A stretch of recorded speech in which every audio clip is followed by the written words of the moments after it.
Oranges. Hello, hello, hello. Welcome everybody to WBPL with Newt To Freddy Fazbear's and Pizzeria. Chris. I paused there for a second because I started hearing myself on the stream.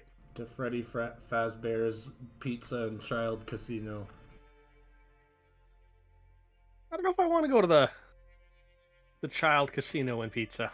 It seems like a bad place. What's the best logo we can think of for our food establishment? How about a giant rat? Jeremy, you're promoted. I'm just trying to think what else we could do. I'm just thinking about Chuck E. Cheese. Ah. Oh, I totally have 89 or 86 viewers. Totally. I mean, there were 86 viewers on like 5 minutes ago. Yeah. Lamprey, a lamprey mouth as a restaurant. I think that would be the most. The most. The mostest? Yeah.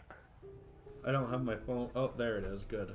Yeah. Have you started streaming yet? I'm just letting people get in, but I'm giving them different music to listen to besides the main menu music. Fair enough. Fair enough. C42 I might buy if enough people were still hanging out. Huh? Hey, Ether Booze Wizard. I am exactly the same way most days. So how's everybody doing tonight?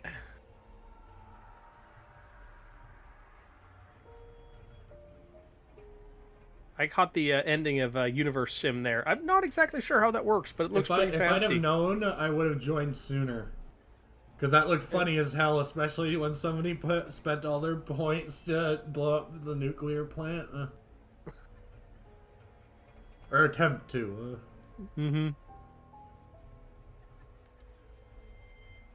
I have more stuff to donate. You could have a god corpse. Oh. Yeah, people still can't see what you're talking about, by the way. Shut up, huh? This intro business has caused me nothing but trouble.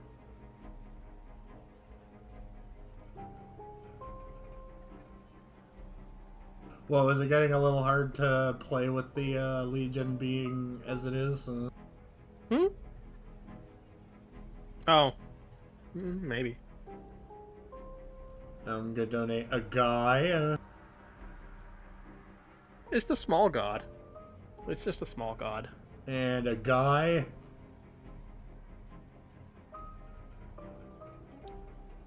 I've never actually donated thread before. Let's see what it says. Dark length of thread squirms gently in its case. It wants to break free, burrow into a friendly, forgiving eye socket. Oh, yes.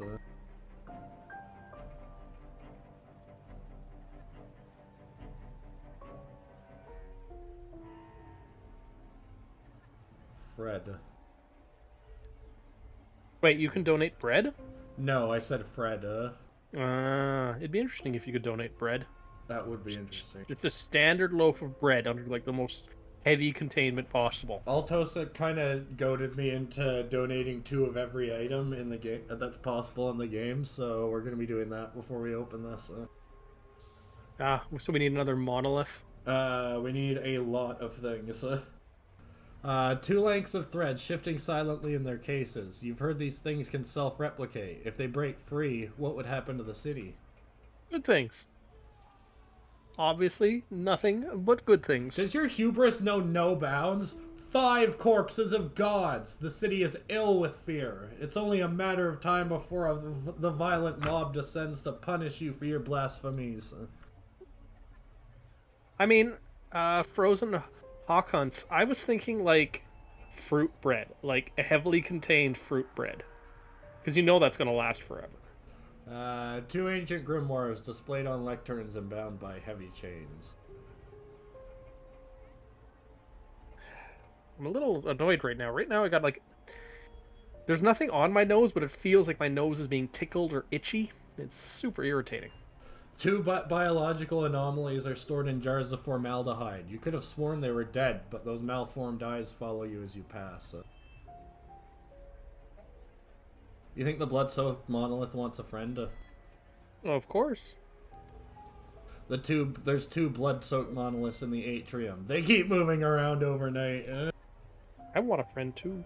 It took half my crew to carry one of those away, and they're just moving around willy-nilly.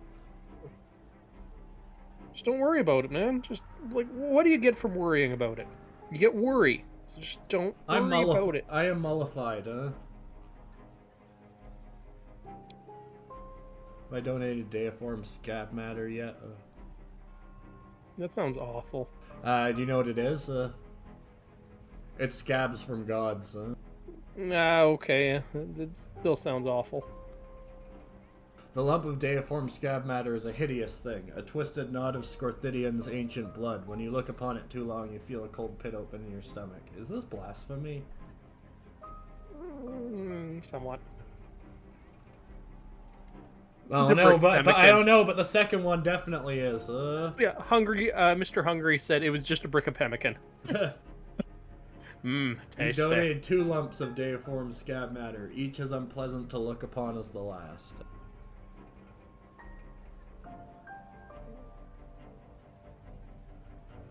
Frozen Hawk. Marble Rye is okay. I usually go for, like, the ancient grain stuff. I I like really heavy loaves. Finally, at the back of the museum, a genuine key.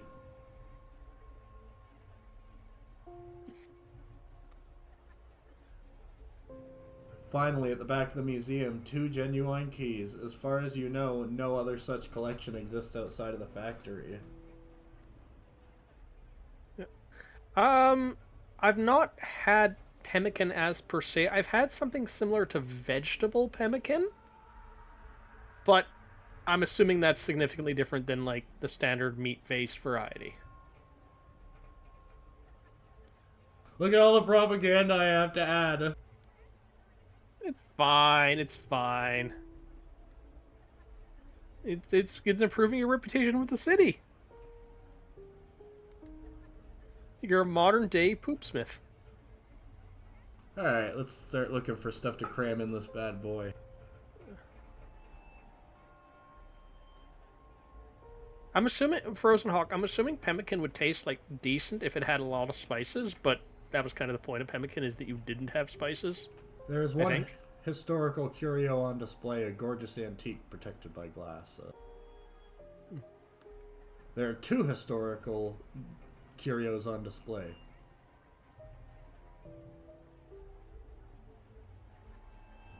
I'm gonna wait to add the second pile of bones because I'm kind of trying to make a joke. Oh, what kind of joke? No.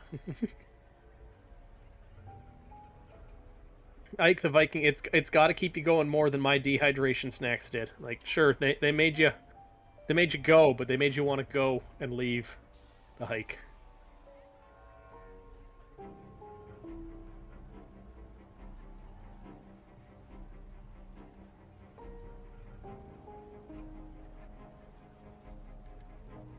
A newfound species has been stuffed and mounted with a plaque proudly detailing your accomplishment in successfully finding and butchering it.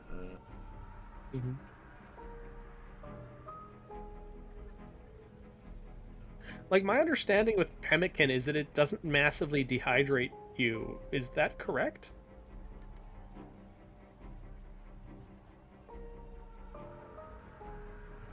The eggs of scientific value have been hollowed out and put on display near a neatly informative plaque. Ooh, that's informative. 2 have been put on display.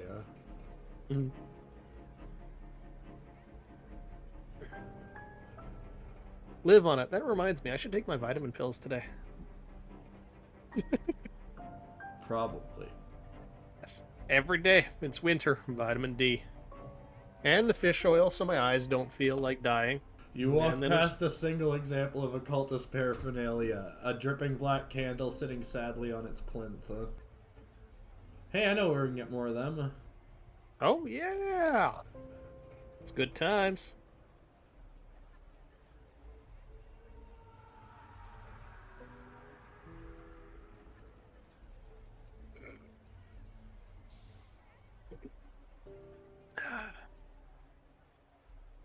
Oh, Frozen Hawk, I complete 100% agree. I just I made something out of used vegetable matter after making stock that I call dehydration snacks. It is it's got the nutritional value of fiber. I don't think it has anything else going for it. But it looks like beef jerky. One hall looks like particularly sinister, bedecked by two examples of occultist paraphernalia. All manner of gruesome oddities to keep Elga happy. Mm-hmm.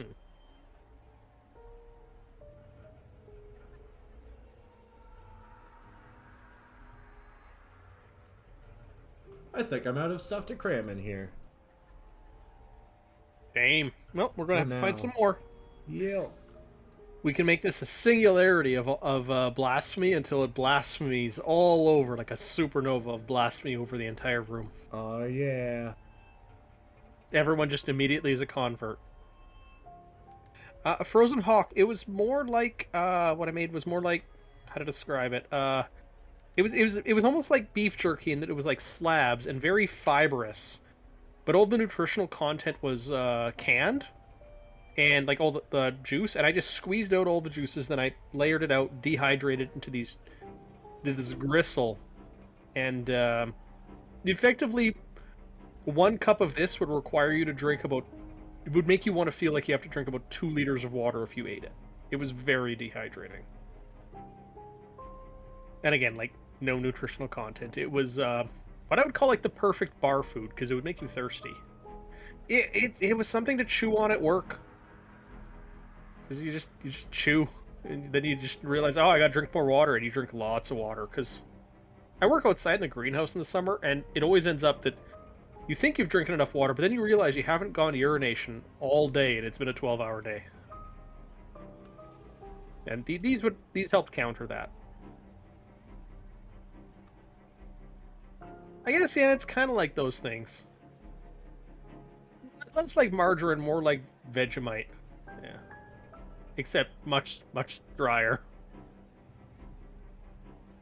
How did I once describe the flavor? It tastes like how sadness feels.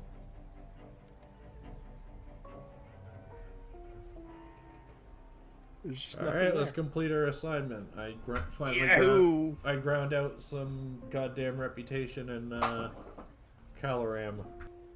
Woohoo! Ambiguity nods appreciatively. This is exactly what the paper needs to be focused on right now. Front page material, I think. You continue to not disappoint. Now, I have somewhere else I need you to go. No one has heard from Shimmer in days, and we desperately need to understand what's happening there. Good luck. Gee, I wonder. I mean, you eat the biscuits, and then you drink the Malort to get rid of your dehydration, and then to counter the Malort with just sadness as opposed to just hatred, you eat the biscuits. So it's a vicious cycle. Um, Hunger Loser. Margarine at least has calories. I think these would have negative calories. Because, like, all nutritional content has been extracted from these as much as possible. Like, there was still good water in it, and then we got rid of the water as well. Like, there's just fiber. There's not even flavor.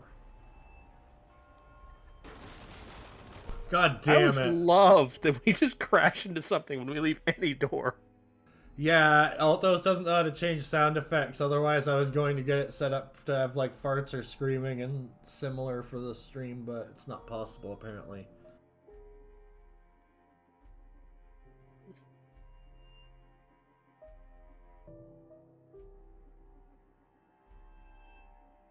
Have it make like fake race car noises when you ever crash into something. Make it go.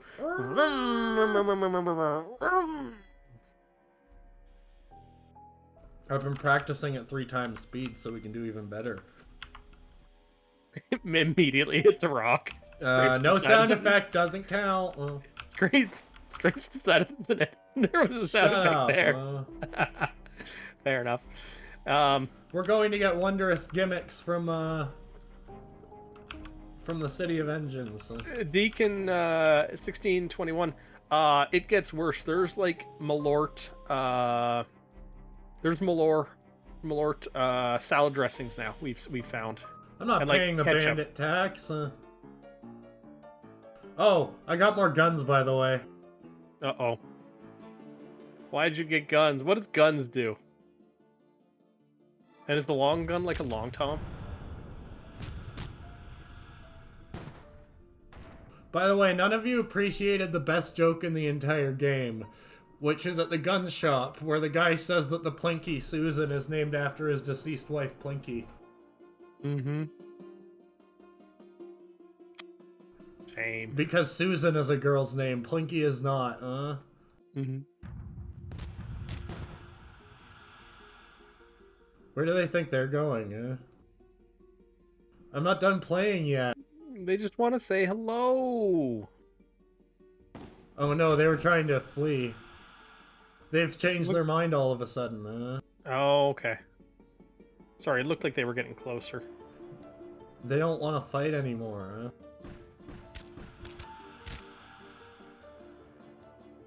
That's the horrifying thing, they are getting closer because I'm faster than them, They need to work on that. They didn't do enough training.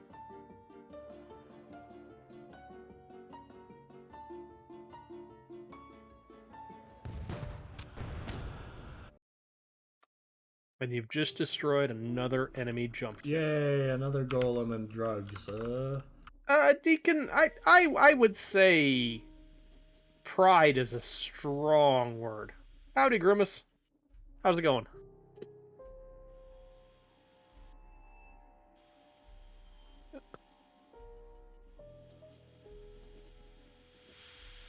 Hey, Digi.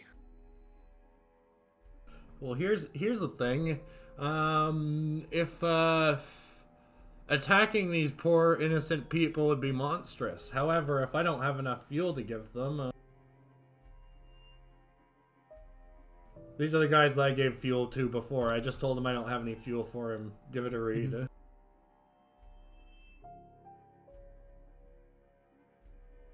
Yeah, Grimace, you're not wrong. It is Eldritch Horror House. So are they gonna fight us? Are we gonna fight them? Well, I said, do you want to read it? Oh, sorry, I completely missed that. Okay, the man pales. He pushes his plate away. I see, he says finally. I see. He leaves without another word, ignoring you as you wish him the best of luck. I hope you don't die in the dark there! As you start to pull away, the other Canetipede engines start up suddenly. It follows alongside you for a few dozen yards, then it levels its artillery and opens fire. It seems the merchants had enough fuel left for one final desperate grasp for survival. Oh no. I mean, it is a weird game, I would agree that. And if it's your type of game, you should play it. Heck. No, oh my god, how do I... Where are all my fucking gunners? Hey, just because your gunners were caught flat-footed, No, fine. my gunners are all dead, I mean, that can happen.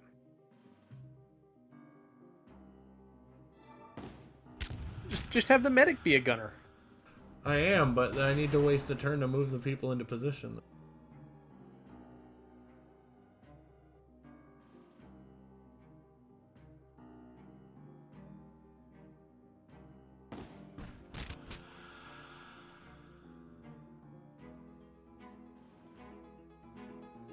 I feel that these are people you could very easily run away from if they're out of fuel. Yep. All I heard was the word merchant. Mm-hmm.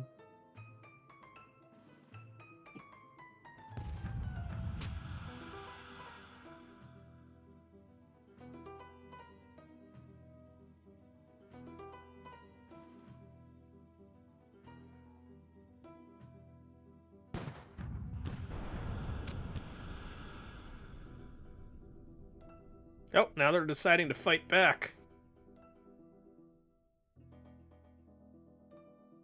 Do the guns take anything to fire, or is it just like limitless ammo? Limitless ammo. They gotta get them repaired, though. Which obviously isn't happening.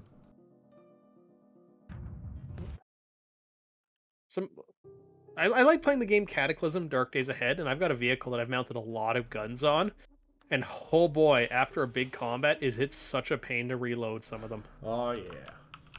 Like, They really did burn everything they had. All I found was some medicinal herbs. It wasn't worth it.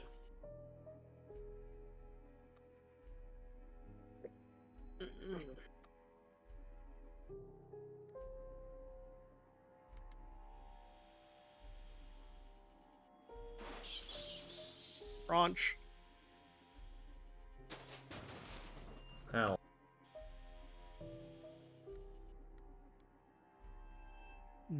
Wait, so why did none of my gunners spawn? Maybe you don't need a gunner. Yeah, I do. You have 4 gunners. No, why didn't it spawn during combat? Oh, I don't know. The only difference between gunners and other things is that gunners spawn in the gun positions. That might have been a scripted thing where you were caught off guard. Maybe.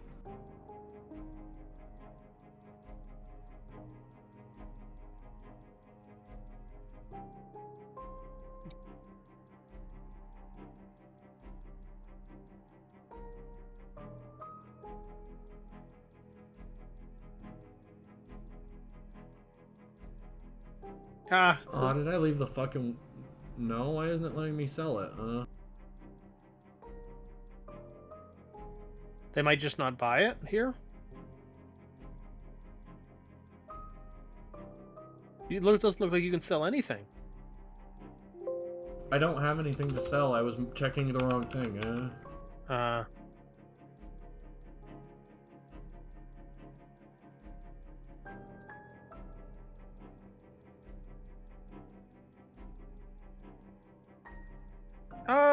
Frozen Hawk Nuts, I don't know. I'm currently still playing an experimental off G, and they're almost releasing H right now, so I'm well out of scope. I didn't like the portal storms too much, so I kind of stopped updating when those were dropped.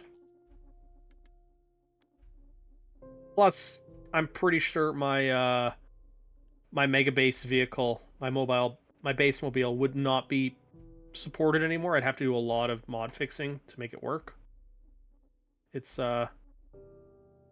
was a labor of love to make that Canyon Arrow boat thing. Alright, so the artist Harmony Ricketts is going to visit a chop shop. Chop shops are the surgeries that make men and women into half-works, fitting them with pneumatic limbs and neon eyes and other fashionable accessories. Harmony wants you to take her to a chop shop where she can get everything she needs, no questions asked. Old Irontooth is one of the largest, busiest, smelliest cogs. They won't ask questions, but their chop shops are unsafe, unhygienic, and mostly used by gangsters. Black Metal Turning, on the other hand, is an upper-class district with several upper-market and trustworthy surgeries, although their services won't come cheap. Let's go to Black Metal Turning. The Black Metal Chop Shop is clean and clinically white. Its waiting room has magazines, potted plants, and plays gentle music in your mind through a thought emitter overhead. Absolutely not, says the surgeon after Harmony outlines her plans. I cannot half-work anyone who plans to leave the City of Engines. If you leave the city while half-worked, your enhancement will fail. You'll most likely die as your body rejects the implant. She won't listen to any amount of cajoling and turfs you both out in the street. So better this way, says Harmony. I much prefer somewhere more ethically dubious. Let's go to Irontooth Cog. There are bloodstains on the floor. The proprietor is a truly a beast man, his tiny bullet-shaped head barely emerging from the rolls of his neck. He sports a rust-spotted cleaver in one hand and waves it for emphasis. What do you want? We're customers, says Harmony. She points at her left eye. I want to replace this with something. It currently suffers from dullness. The proprietor looks taken aback. Hang on, ain't you foreigners? You're aware, right, that whatever you get won't work outside this city? It'll just be a useless lump stuck in your face. I thought you didn't ask questions. The proprietor grumbles. Fine, if you want a friend to kill yourself, fine by me. What do you want for your eyes? Thermic beams? Dark vision? Threat detection? Transliteration? Whatever's cheapest, says Harmony. Dark vision then, says the proprietor. That'll be 100 guineas. Up front. Harmony pulls out her purse. I would pay to watch for this. I would pay to watch this. Harmony smiles at you, tucking her hair behind an ear. I'm glad you understand. We are united in a great purpose. Yeah, let me see the surgery. I want to watch. Crider takes Harmony into surgery, leaving you in the Boo. splattered reception. You hear the whine of a drill, screams of agony. The floor shakes. Finally, Harmony steps out to meet you again. Her left eye is gone, replaced by a glowing green circle of glass that blinks and whirs. It'll start working. It'll stop working when you leave, says Harmony calmly. It will just be glass. To to to the to the kinetipede. You rent an emitter for several days. What does the emitter do? That's just this place's version of putting an ad in the newspaper. Ah. So we could hire someone who immediately dies when they leave. Yeah. That seems like a bad plan.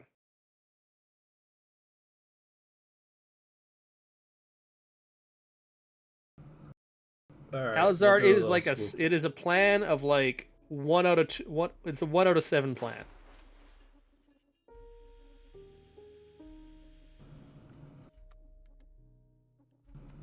Do you guys want to How's talk? her? Do you guys want to talk to Harmony? How's she doing? Look. She's an artist, and her body will be her canvas. No, but look, her portrait actually changed. Mm-hmm. Well, screw you. That's awesome. Examine Harmony's new eye.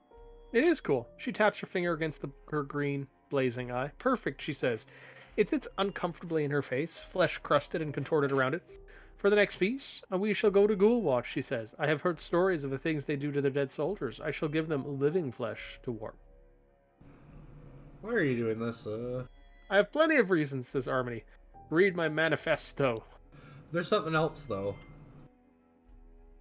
Harmony is quiet for a long time. I grew up in the City of Masks, she says finally. My father was the artist, and he painted a new picture of me every week. My mother was the one who made money. She was a midservant for Lord Shagful. The Lord was cruel to his servants. The more often my mother came home with weeping and bruises, the more I hated sitting down as the subject of those pictures.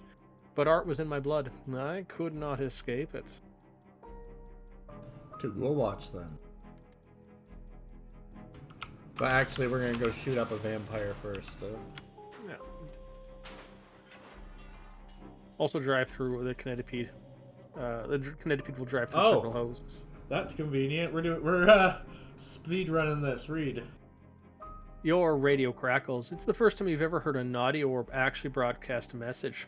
Hand over subject 970, commands the voice. It has a clipped, inhuman clunkiness to it, like the shutting of a file cabinet. Or we will engage you in direct combat. That's me, says Violente quietly. She has slipped into the pilot cabin with you. What will it take for them to leave her alone?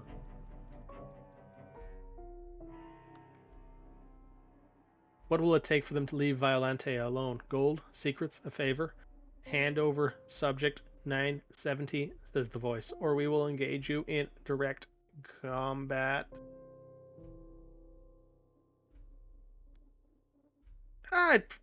Most people down here are insane. Oh my god, you can repeat that. Yeah. Alright, hang on, because I want to try something. Let me find out where I can buy hazard coffee. What do you mean repeat it? Because those are the guys that hunt down the sleepless, but I want to see what happens if I'm sleepless. Fair. Also, I don't think I have the achievement yet. Is it just me, or is it taking a while to load? Because I haven't paused. Or tab, alt tab, sorry. Fair. Oh, I can get it at the City of Keys if I need it.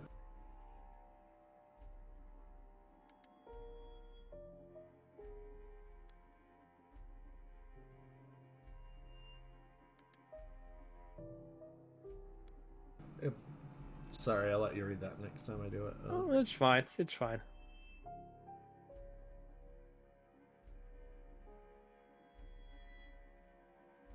Some things are just asking for you to tinker with them. Others with a large gulp.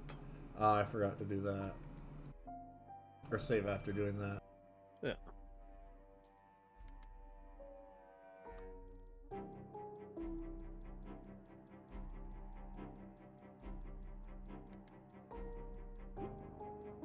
Mm.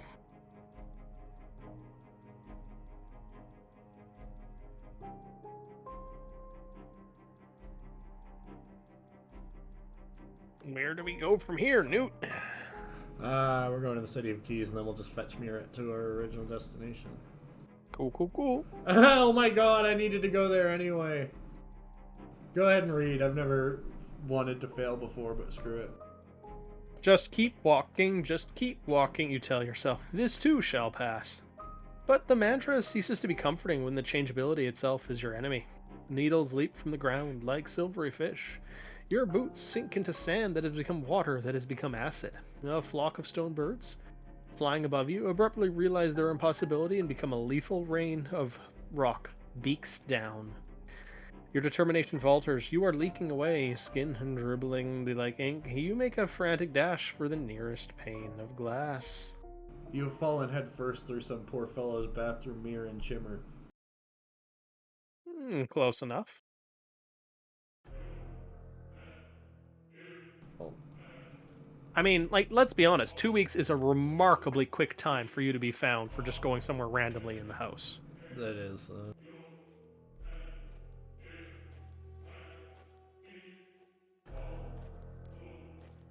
Shimmer is silent. The empire has fallen. The emperor is dead. The stone faces are at peace. Well, well. Shimmer abides. But they're not having very much capitalism going on.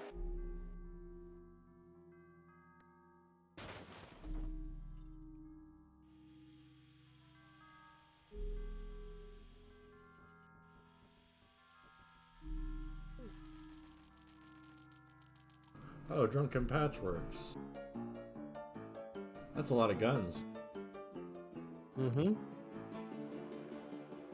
Looks like they're breaking.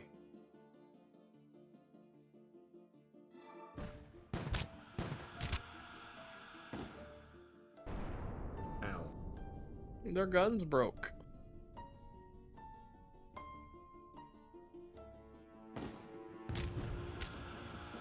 Why did you not fire the long gun? Because it's the weakest gun. Hmm. Oh, and I didn't have enough moves. And they would have escaped. Ah, I see.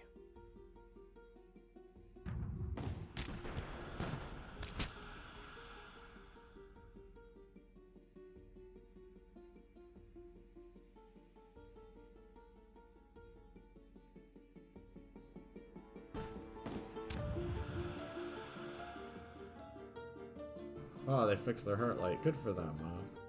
Bye-bye. This way they can see themselves fall unconscious. Oh, yeah. Oh, they're not falling unconscious. They're getting melted. I mean, that's stage 1 melting. Stage 2 is not being alive anymore. I found booze. Yeehaw.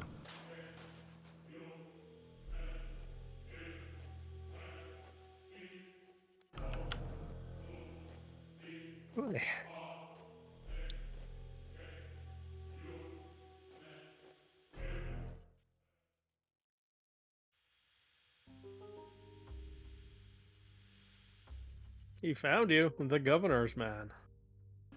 Yep. The Gigantopede is a sleek new thing. Its stout legs propelling it almost as fast as a kinetipede. Your radio cackles. This is Agent Bayadere, or Bayadir, governor's man, it says. Your navigator is under arrest. Why is Sandy under arrest besides impersonating a governor's man? Our spies at the late Emperor's court inform us that a governor's man has turned traitor, she says. She's been supplying him with information under the pseudonym Sandy Brackett at least a year, and now she resurfaces in Shimmer, no doubt to establish contact with the Painted Queen. Sandy laughs down the transmitter. That was just to get some free food, she says. Everything I told him was untrue. I'm not a governor's man. There's a pause on the other side of the radio. Muffled discussion. I don't believe you, says Agent Bayadir, though she sounds momentarily unsure. Which governor's man is she supposed to be? Surely if she'd been on the books. We hadn't been able to work out who she is, admits Agent Bayadir, but so much of what we do is classified even to each other. We can change our appearance almost completely. A clever agent can fall through the cracks. Oh well. Fight. Sadie gasps in shock as you order your guns loaded. You hear a curse from the radio and the gigantopede rushes towards you. -6 reputation, the city of Oh, keys. I'll just cram more gods in the museum. It'll be fine. Mm-hmm. I love my Arrest work. Noot on sight.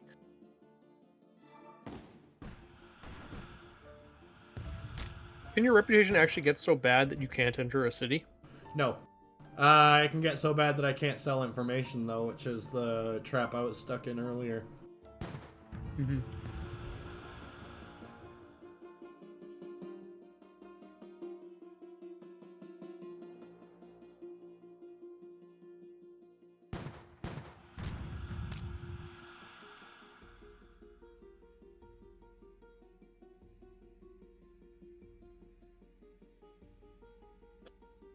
Always double tap, though. Mm-hmm.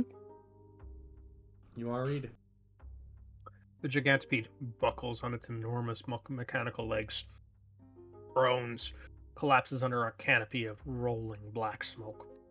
Searching it, you find the slumped body of Agent Bayadair. She has a strange, clunky pistol that melts a hole in the gigantopede's wall when you test it out. And in the cargo hold, hidden within a 10-ton safe, you find a key. Thanks, says Sandy meekly. When she sees the key, though, her eyes light up, her cocky smile returns. Aha, I told you I'd get one of these. This was my plan all along. Wow. She bows, tips her hat, and swaggers back aboard the kinetipede. It was the plan. No, it wasn't.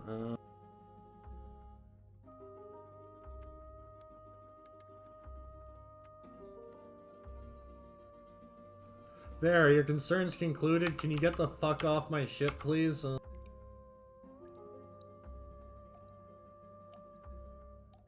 It's not a far long walk back to the City of Keys. It's Oh just a my little dark. god, I wish I could kick her off out here.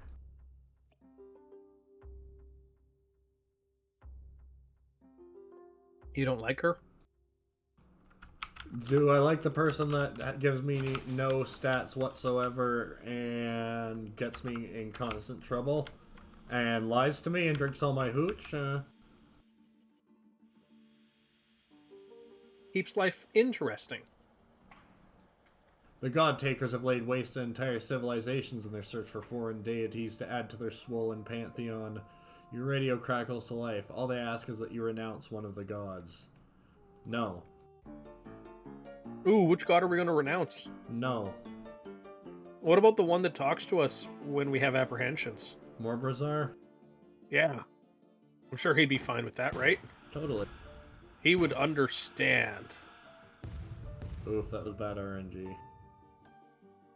One gun just survived entirely.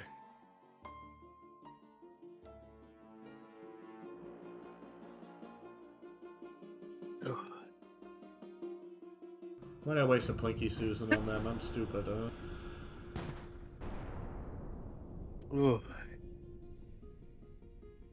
You know how Discord has push to talk? I really wish it also had push to mute, so I didn't have to, like, try and stumble around for the mute button when I'm about to sneeze. Yeah. Ugh. Anyone else here ever get the shivers and the chills after you sneeze? Oh, yeah. Oh, Mr. Hungry, it does have a push to mute? I need to look into the settings again. Ugh.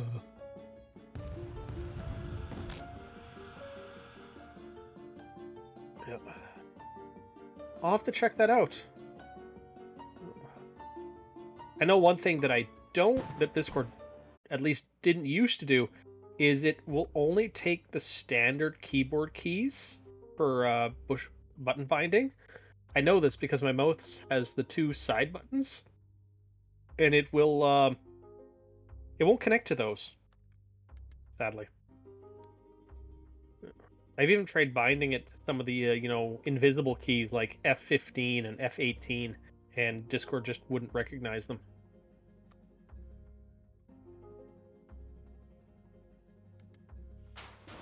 Ow. Yep. Shut up, huh? Hey, I kick at your ass, huh? Everybody needs to learn how to drive someday.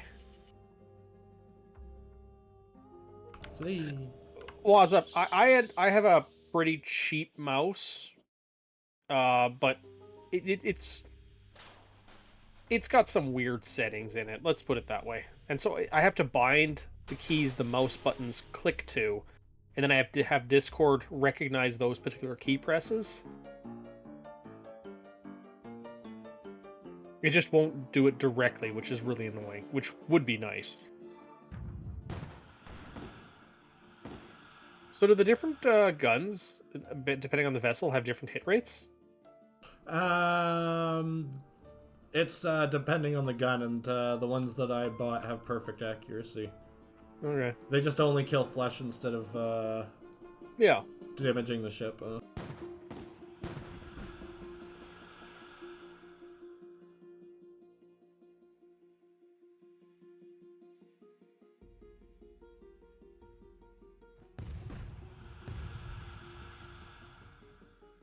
Get back here, you.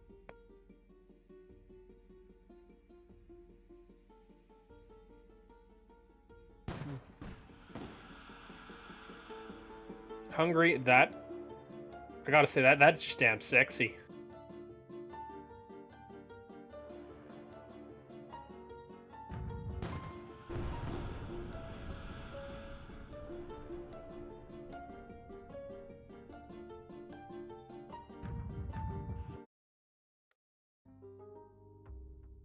You find a sealed box of premium coffee.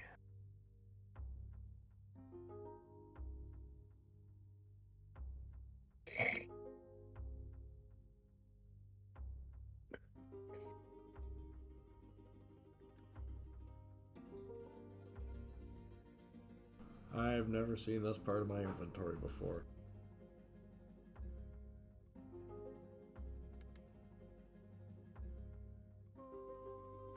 Yeah, let's drink more coffee. Mm-hmm. Bonk. Look at all the places we've explored on the map. We've been like a third explored the house. Oh my god, get off my fucking ship.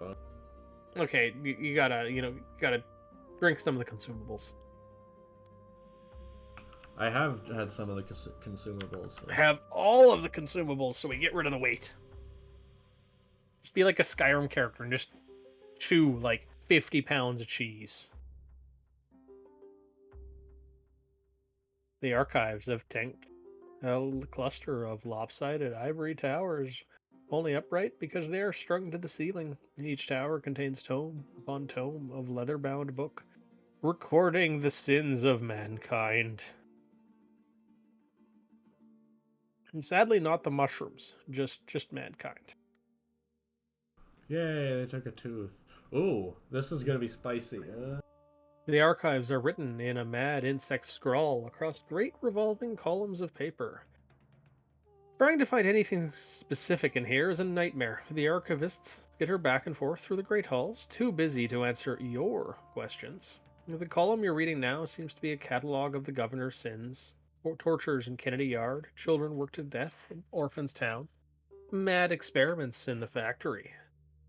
You move on to another catalogue of sins and quickly realize this is also dedicated to the governor. Good night, Hungry. Beyond it lie a third and a fourth. Beyond them, 100 or dozen more retreating into shadow. It seems the governor has an entire forest of sin. Huh. You soon run out of space on your notepad. Remember, folks, stealing a city, although it is a crime, is not a sin.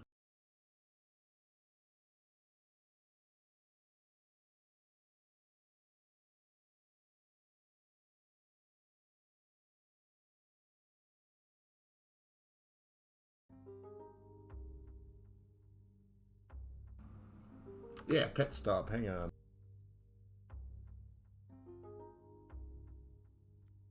Cold walls, locked doors.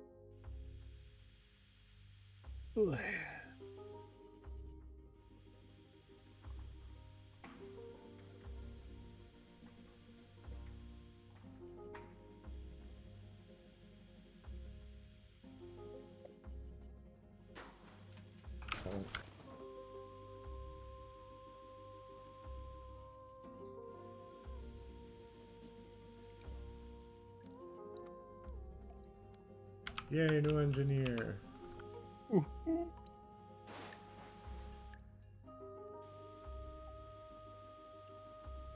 Pirates. Hey, they're just in a pirate. They're just in Yeah, a those are actually buccaneer. friendly. They're not necessarily pirates.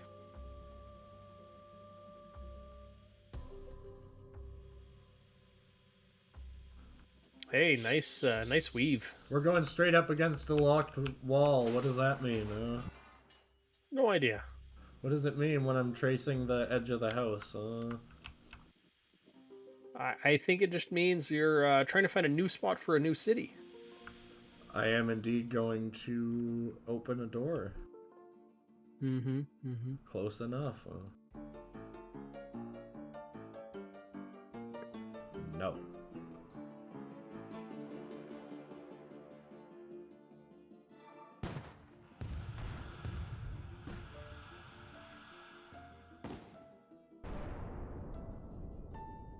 Hmm. Did you reinforce your hull yet? Nope. I'm smart.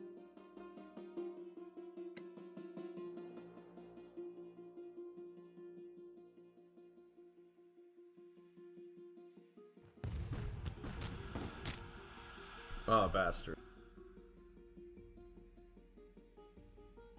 That's okay, you can die together.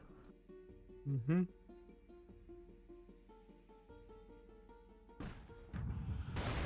This one's for Plinky. Aranax, Silk, and a Flare. Yay! I'm surprised I'm not overburdened. Well, they don't weigh as much as an entire golem. No, I don't want to fight. Ah! Ah! You're double dark now. Double dark. I'm so upset I could tear down a cairn, huh?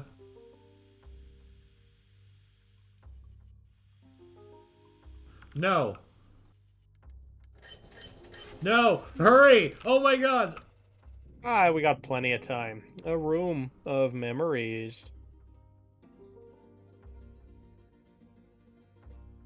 It's too narrow to navigate your kinetipede all the way through the door, but it stretches for miles to the left and the right.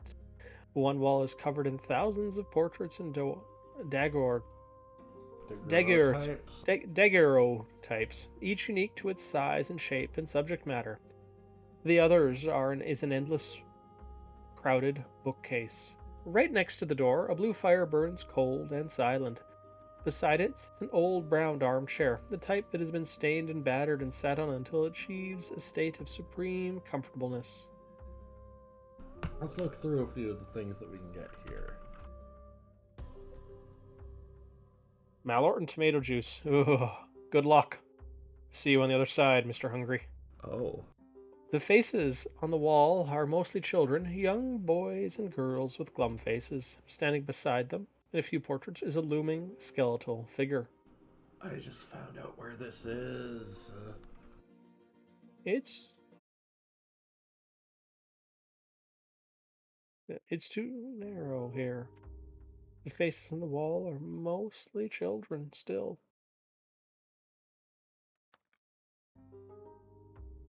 I'll give it one more. There might be only one thing here. Yep. Alright, that settles it. I know exactly where this is. Rest a while. You sit in the comfortable old armchair. Your crew trickle out from the canopy to sit and bathe in the cold azure light of the fire.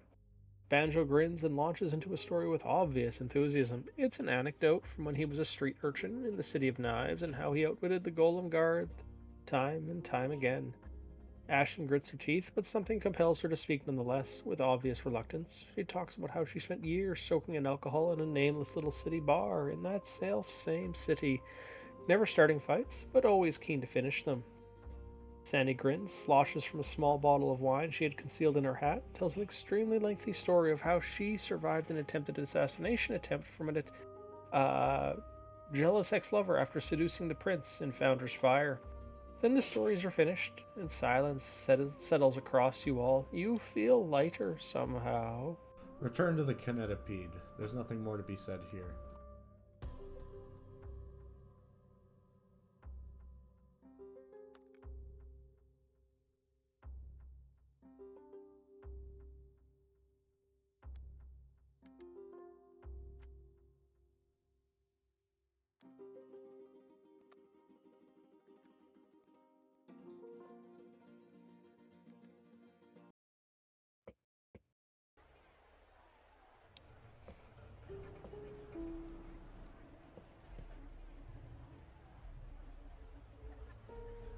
Good work, as ever, says ambiguity.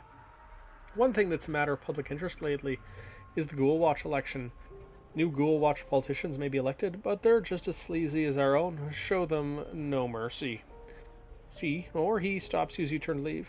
Oh, and if you come across a young details journalist named Simon, could you tell him to report to me at once? He's been missing for days now. I'm getting concerned. Uh-oh. What was up? I tried to think of a pun I could make off the idea of Persona, but I just couldn't. I'm sorry.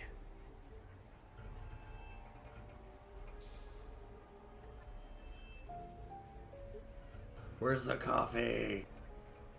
Ooh.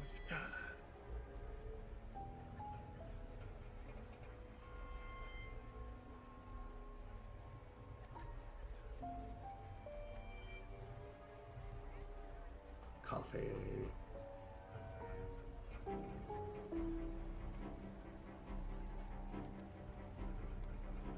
Coffee. Yummy. Mulatto juice. I'm thirsty. I got a rumbly in my tumbly that only coffee can fill. At least, Mom, mulatto juice isn't filling it.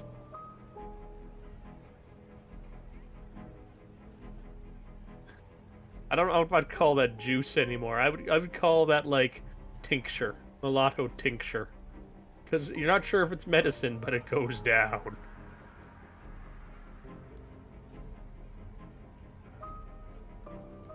Coffee. Jesus, I can tolerate some fucking coffee, huh? I'm sure it's fine.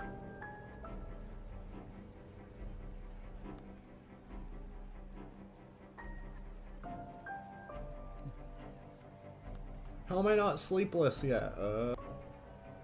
50-50 each time, right? No. What are the odds? I don't know. Should be better than that, though.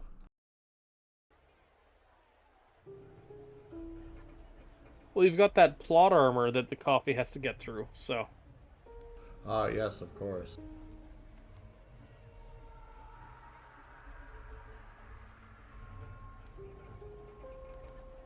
That scream in the background reminds me of the scream from Space Station There 14. we go. It burns the tongue. It burns the eyes.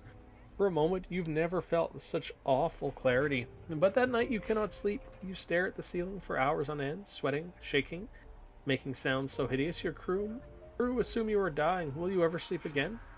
Eventually, you fall into a waking dream. You lie feverish in bed, dreaming without sleep. I've also lost a great deal of sanity. Yeah. Yay! I've forgotten how to sleep. Just try and remember it. All you need is to steal someone else's memories of sleeping. It's fine. I just need coffee.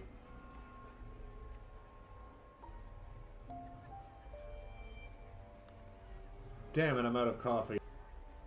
Babe. Just wean yourself off of the not sleeping. You'll get better soon.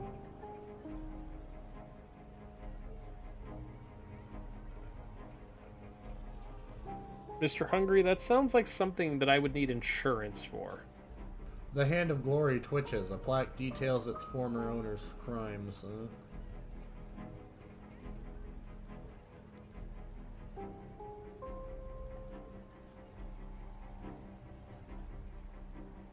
Where is it? Two Hands of Glory twitch, as though at a phantom throat. Plaques detail each former owner's crimes.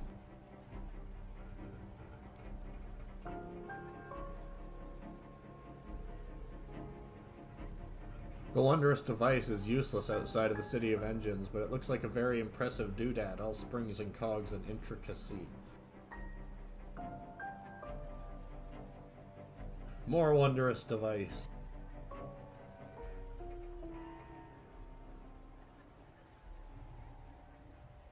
There are two wondrous devices on display. Each is useless, of course, but clustered together they look like a very impressive collection of doodads. That sounds like my character in More Cataclysm Dark Days Ahead, propaganda. with his collection of landmines armed.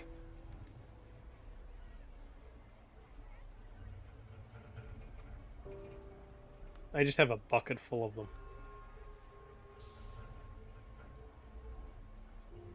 Oh, wrong button.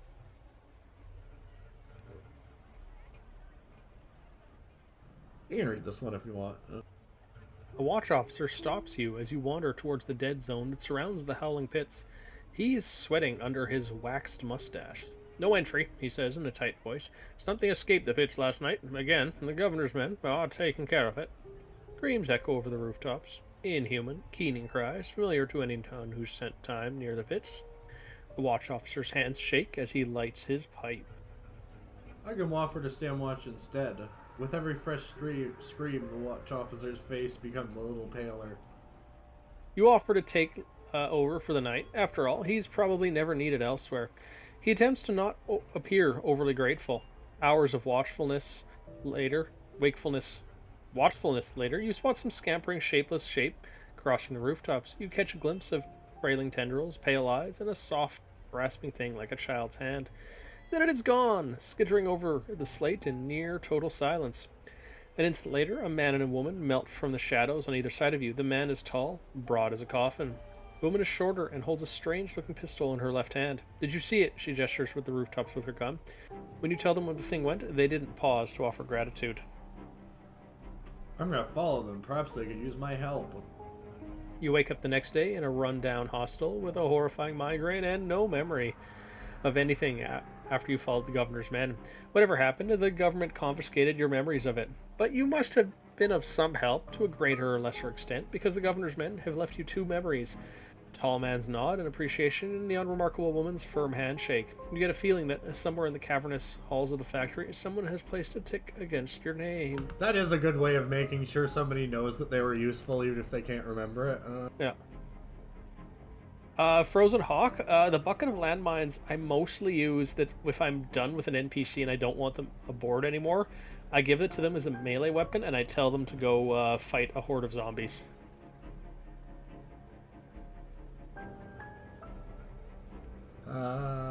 Let's entertain Violante. She unscrews a metal canister of hazard coffee and pours enough for the both of you, then drinks all of it. You bitch, I need my fix! In conversation, she quickly reveals a mile-thick paranoid streak. She claims that a cabal of librarians secretly rule the house, that the ministers of Ghoul Watch are not ghouls at all, and the governor is a dozen Noots wearing a single suit of human skin. But she is surprisingly engaging, despite her oddities, and you talk long into the night. I don't like being in the city, she admits, her eyes twitching. I don't think I'll sleep tonight. You go to bed. I'll keep watch. Isn't that the whole reason I let Ashen sleep in my house? Okay. You leave her, the coffee-drinking silhouette by the window. Do we need a subplot, or do we need to buy some canvas? Oh, you decide that a certain element isn't working. Time to scrap the entire segment and begin anew. Indeed. Time for some water.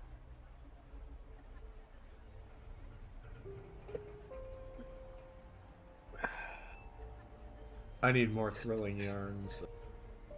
I mean, Mr. Hungry, sometimes somebody needs to be witnessed. And sometimes you need to send a message. And sometimes you do them both at the same time. I have a lot of moments of melancholy.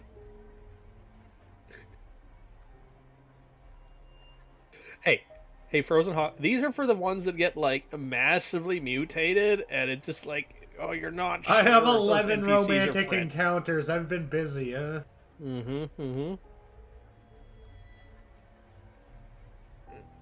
flow and the ebb. Like, if someone becomes a half mouse, half bat, half elephant, like, what do you want them to help you do anymore? They don't have hands. And they eat a lot. The poodle weaving between her feet, Lillian takes you down the alley and into a derelict house. A few ratty fellows are waiting in the shadows, and for a moment you fear a trap. Relax, I've been looking for a new supplier, and you fit the bill. You keep the goods coming like this, and I'll be able to expand our little operation. Maybe start giving you a little extra. Let's carve a slice of the city for ourselves. Oh, can you imagine if you said, no, I can't do that right now? Just like, nah, I need to fight all of you. I like the sound of that. Yeah. I shake her hand, and together we're gonna eat the city alive. I shake her hand and try to ignore the squish of rotted flesh. Mm. I like her. Let's sell her some god smoke. Mm-hmm, mm-hmm. Anything? Oh! She begins constructing a ragged roll-up. The project appears to require the entirety of her attention, and her poodle takes the opportunity to snap wildly at your ankles. Finally, Oh! she gets the cigarette lit and No, I yanks the meant the poodle back first from her thing that's side. for sale. Yeah, alright, have a look at today's commodities. It's Human a free heart. human heart. We could Don't put that in ask the me. museum. It belongs in a museum. That's all I needed. Remember, it belongs in a museum. But I can't buy it back. Or I can't sell it back to her. Oh well. You know how hard it is to find one of those? It belongs in a museum. Yeah, you can't stick a human heart in there, sadly. Aww. You I can't know. just, like, tape it to the door? On the inside? Wrong button. Just have a spare heart light.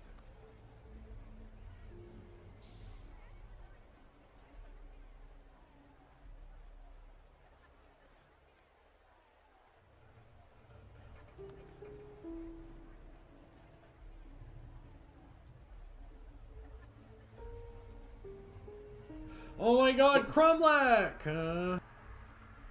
Goatmen are notoriously insular and xenophobic. This shaman is the first you've seen away from the tribe, and he seems remarkably well groomed. He swings a black cane topped by a goat skull and speaks Scythian with only a mild accent. And he's gonna be my husband, Okay. Yeah. Yeah. We're gonna get married, Enjoy, I guess. Yeah. Alright, what do you say we take 5 and then we will deliver all of those parts to the City of Bridges and go into the pit? Sure. Alright, let's take 5, folks.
I mean, hungry, you're not wrong.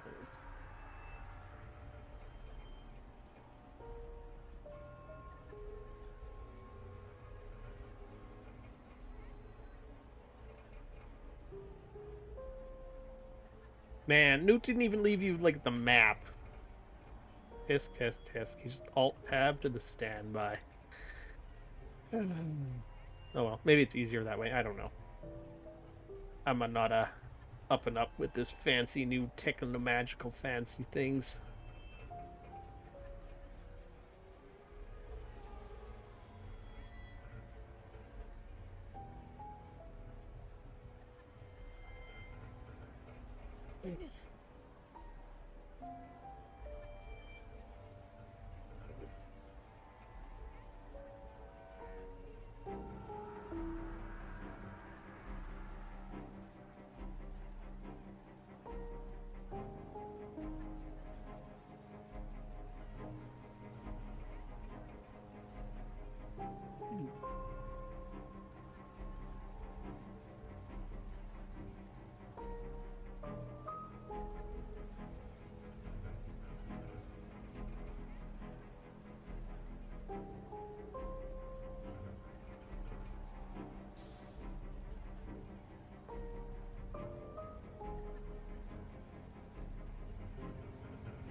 Oh god, are you gonna be okay, hungry? Will you ever be hungry again?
Ooh, that's I'll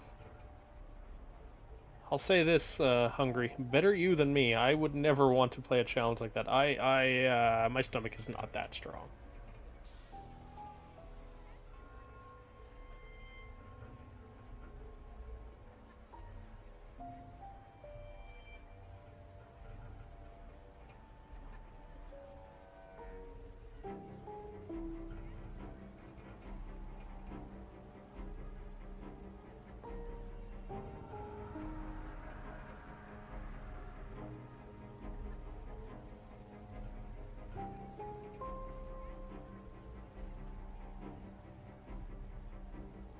Alright, you back, Chris? I never left. You put everyone on pause, by the way. Didn't even let him see the map. Oh no. Mm-hmm. Sardines and barbecue sauce sound like a terrible combination. Then again, I just bought some salsify root seeds, so I can't complain much. We will honor him. Yes. Yeah, I like oysters, and supposedly salsify roots, when cooked, taste like oysters. And I'm like, I will buy these. And I don't know how it's going to go. It'll be interesting, though.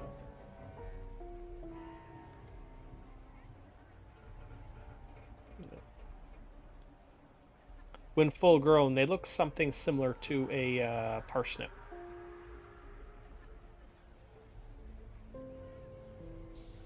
Ah, so we're mixing liqueurs now, hungry, and hard alcohols.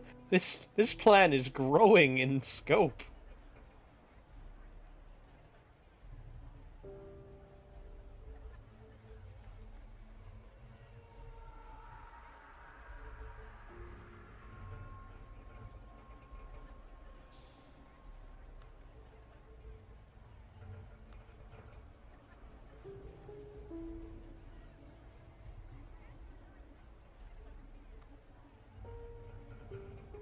Yeah, stash. It's always good to have a stash. Yep.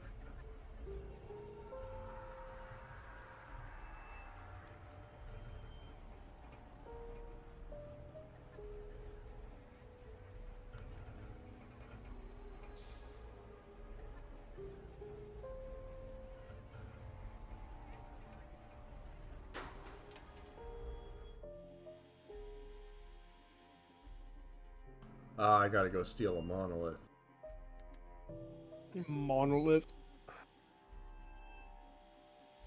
I mean, they're not fake parsnips. They're parsnips that taste like oysters.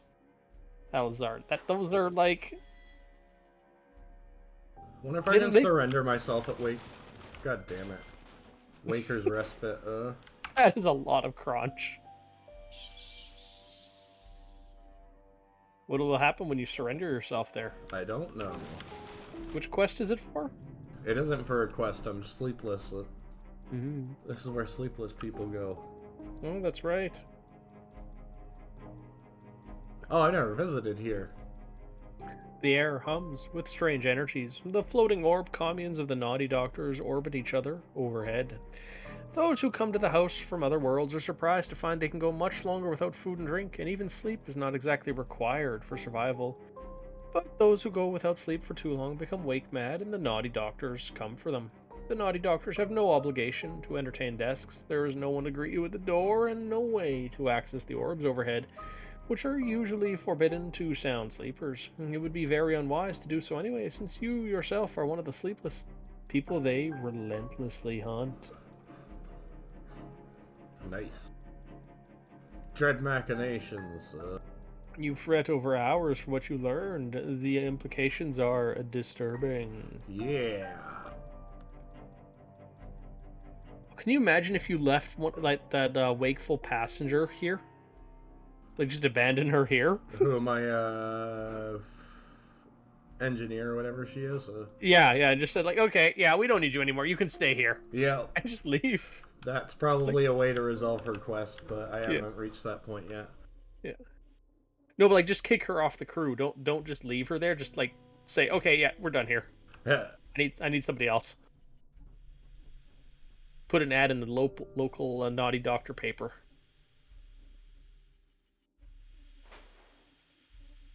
Crunch. Yes. Looked away for 2 seconds.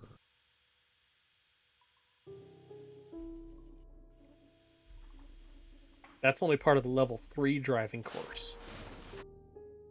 It's not for amateurs. Bonk.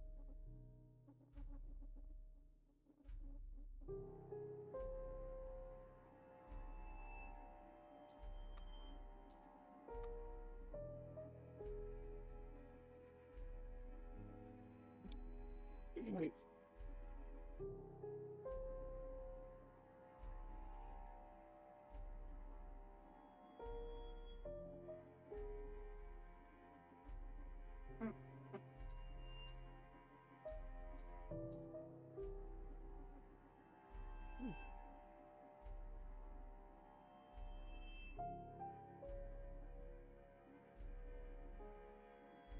Oh, interesting. We can sell the specimens here.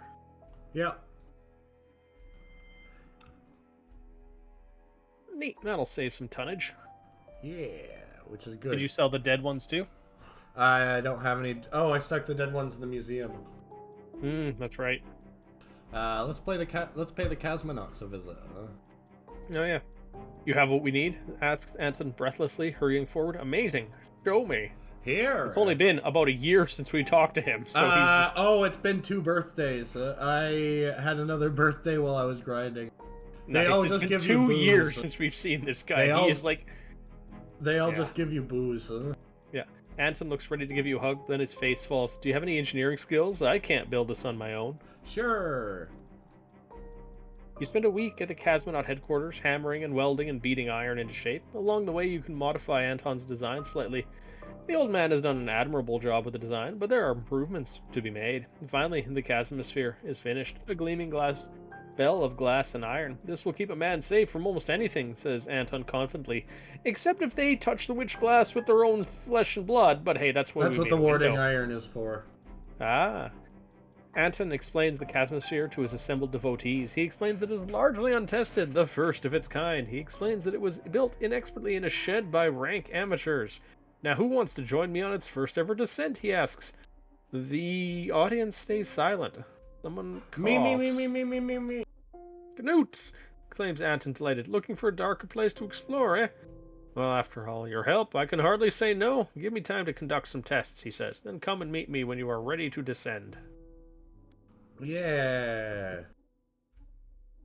Down, down, down into a I'm burning gonna have to hole save of scum this a darkness. bit because I want a bad ending and I want a bad thing to happen, but I have really high stats, which means I'm gonna have to try and load a few times to fail the same thing. Eh? The things below, they flew to me when I was a boy and told me I must one day join them. That's why I decided to become a cosmonaut. I was curious, but sometimes I feel I have learned nothing since then, for all my efforts. You continue to descend, the chain squeaking and rattling. Descend. Anton sings a wheezing song from his youth. His smile is so broad that it buckles the metal in his face. Pale things flit past in the void outside. Something scrapes the hull. When you turn on the lamps, there is nothing in sight. The hull is also that much I'd thinner. just leave the lights on. I don't know about you. That takes power and oxygen. Is the metal on Anton's face starting to spread? Yank on the chain. This is a prearranged distress call. They will start pulling you back up. No. It is spreading. It covers one eye now. The depth nurture it, he says. We are deeper now than any cosmonaut has gone before. A scratching at the window. You turn on the lamp. There is something on the other side of the witch glass, just inches from your face. An eyeless bird of iron and wood. Its body narrow as a stick. Its iron beak a curved and vicious blade. Wings of metal. It scratches one last time and then flits away. Descend. You hit something with a thump and rattles you to the bones. A floor! Shouts Anton, breathless with excitement. There's a floor down here, after all. He's in a bad way, though. The metal is spread further, almost entirely covering his one remaining eye. He squints through it desperately. Please, he begs, take me out there. I need to see what's down here before. Anton coughs. Iron filings scatter across his hands. He scrambles towards the hatch, desperately. Open the hatch for him. He deserves to see what's down here after all these years. He staggers a long way out into the dark. The floor down here is covered in a layer of dried muck and compacted trash that probably go down for another mile or so. It sucks your boots. Scavenge. You gain a key. You dig through the disgusting detritus. The slightest disturbance throws up a smell that will haunt you, but you keep digging nonetheless. There. Something glittering. You pull it out, and you clean off the mess as best as you can. Marzon Anton, he's walked too far. We're here, declares Anton, turning back to you. The metal is spreading so fast, you can now see it move, iron tendrils pushing lazily into his shoulders and necks. We are the first to ever walk on this floor. We will be remembered as... You will never find out what you will be remembered as. The scythe bird lands on him, talons against his chest, pushing him to the floor. The hideous bladed beak rises, falls, then rises again red. There are more of them landing all around. Anton's twitching remains, wings clanking, eyeless faces turning to you. Fight. You draw your pistol and light up the abyssal darkness. Sparks fly as your bullets bounce uselessly off their beaks, but they seem shocked by the noise and light. They scatter. You return to the Chasmosphere, tug the chain. Finally, blessedly, they begin to reel you back in. The chasmosphere lifts from the floor, swinging. A dozen clanking scythe birds scratch and peck furiously at the witch glass. Ascend. The first few days of your ascent are lonely. The silence makes your heart drum inside your head louder and louder.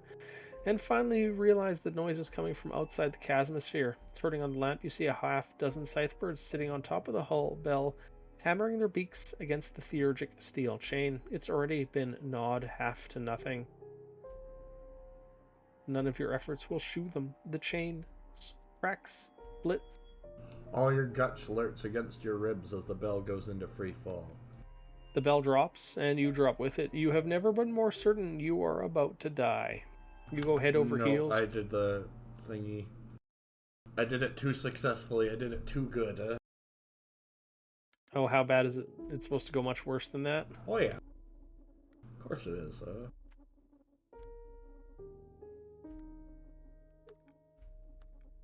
Now. You weren't supposed to save him? No, I'm not supposed. I'm. You're gonna. Word. Why can't you wait? Why can't you just wait? I have questions. I have questions. You are now maimed. You return, bleeding, to the chasmosphere. Tug the chain. Finally, blessedly, they begin to reel you back in. It lifts from the floor, swinging. A dozen scythe birds scratch and peck furiously at the witch glass. He maimed me. The first day of your ascent is lonely. The silence makes your heart drum inside your head louder and louder. You hold up your hand to the light.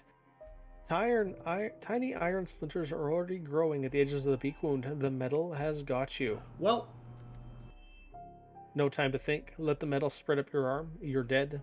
First you bind a tourniquet. Now at least you won't bleed to death. You pull your knife from your boot and begin to saw through the wrist, parting flesh, grinding through bone. The pain is the end of all things. You scream and weep and beg the uncaring gods for death. Finally, the hand is gone. It flops to the floor, abruptly, something alien. The rest of the ascent is spent curled around your bleeding wrist stump. Your severed hand sits in the corner and turns to iron. you spent 5 days ascending in delirium. You gained a horrifying ordeal, a mind-shattering disruption, and gained the distinction one-handed. Aeons seem to pass before you reach the top. The waiting cosmonauts raise a cheer, although it dies when they see all the blood. A dozen hands pull you free and transfer you to a hospital bed, binding and bandaging the stump, shouting to fetch a doctor. All this seems familiar. You tell them what happened to Anton. Their eyes fill with tears. He was a good man, says a young woman you recognize as Greta. She is sitting in a scuttle chair but seems otherwise recovered. At least he reached the floor below before he died. It was all he ever wanted. What a rotten way to die.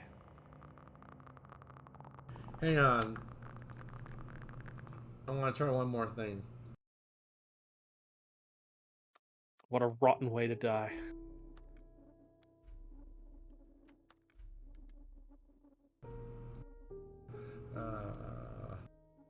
Hope it goes the other way. No.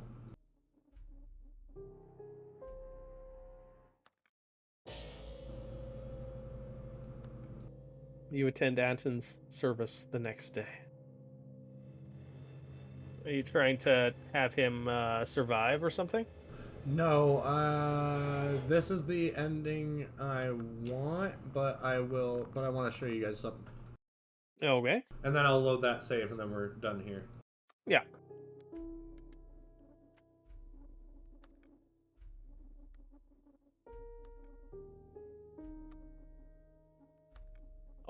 The bell drops and you drop with it. You have never been more certain you are about to die. You go head over heels, crack your skull against the floor, fall, spinning into unconsciousness. When you wake up, you are surrounded by cosmonauts. Your awakening is greeted by shocked gasps and a hasty prayer. What happened down there? Demands a woman you recognize as Greta. She is sitting in a scuttle chair, but seems otherwise recovered. Where is Anton? How did I get up here? No, you first, she insists. You explain as best you can the descent, turn of Anton's metal infection, the scythe bird attack, the pecking of the chain. The cosmonauts mutter to one another.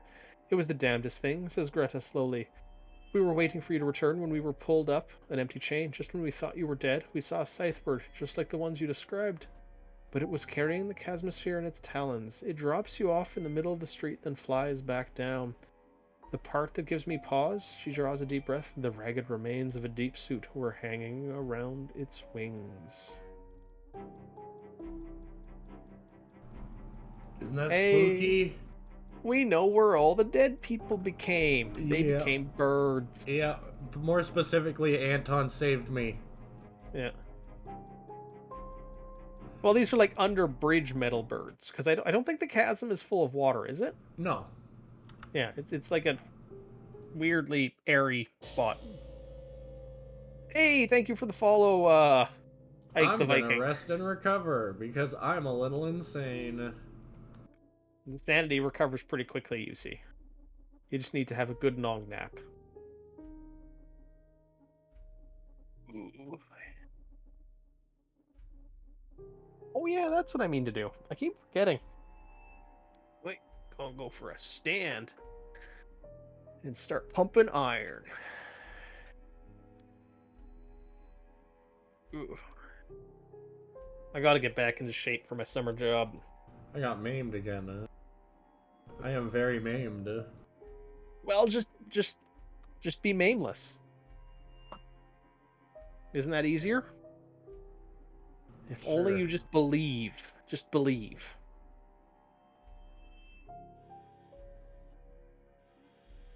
Ooh.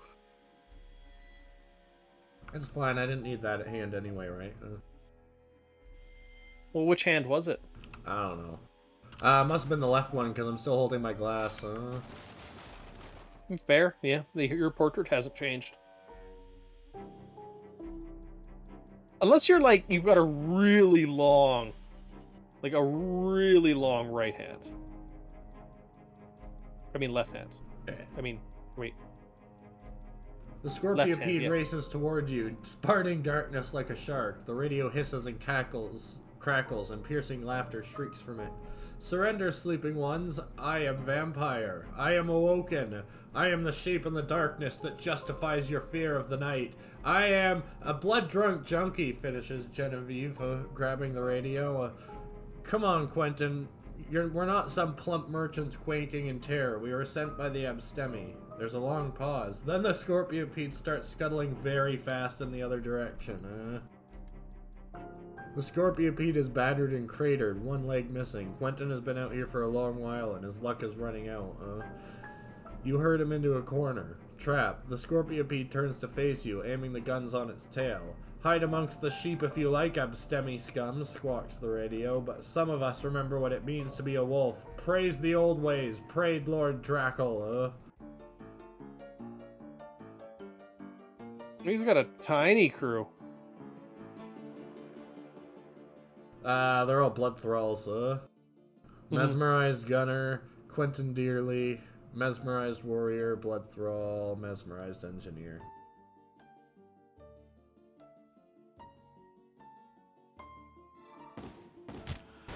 Where you're saying if Quentin goes down, they'll all stop being mesmerized? No, sadly no. You can't save them? No. Because that would be kind of funny.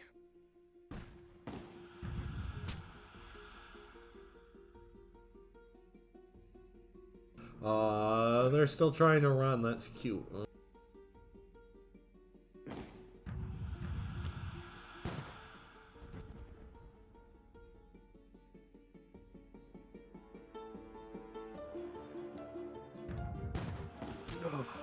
This one's for you, Plinky.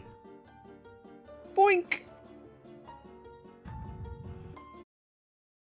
Your last missile hits something vital, and the Scorpiopede balloons and explodes in a molten hot shower of shards. All that's left is a shattered, burning wreck, but to Guinevere's obvious surprise, your radio hisses back into life. Lord Dracul is coming, snarls Quentin. He is barely audible over the roaring flames. He will remind us of the true ways, mark my, and the radio dies again, presumably along with Quentin himself. A meaningless folk tale, Guinevere tells you. Her brows are knitted together. A fable for the intemperate. Pay it no mind. You live to fight again. Is there anything left to salvage? $90 and a dubious trinket. And 3 guys. Yeah. He needed to die, says Guinevere. Let's head back to the old scars of Shang so I can report this. I'm not paying the bandit tax. That doesn't sound legal at all. Ah, the narrow phage. Haunting my dreams.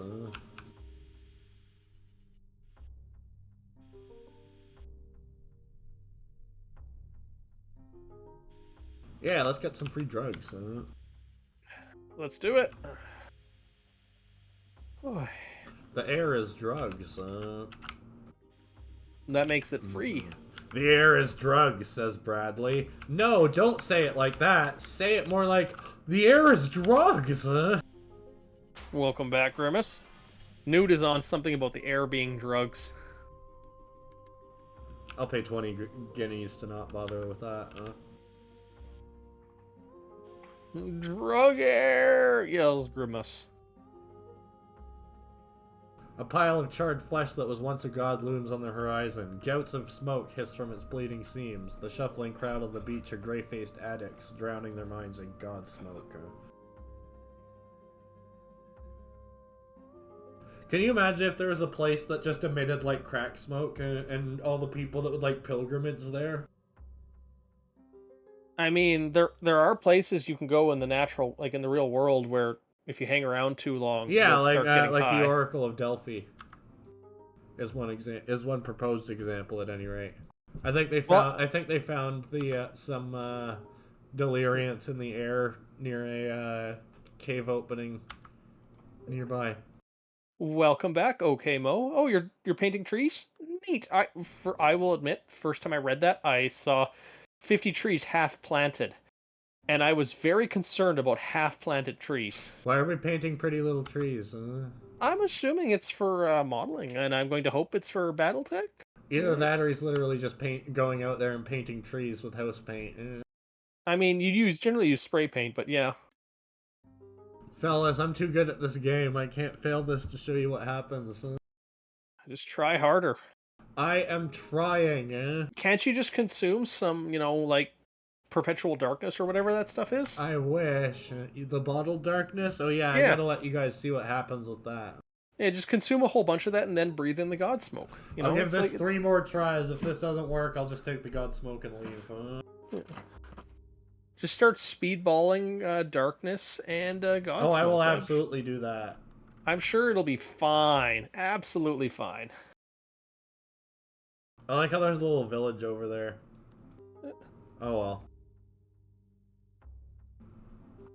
Ooh.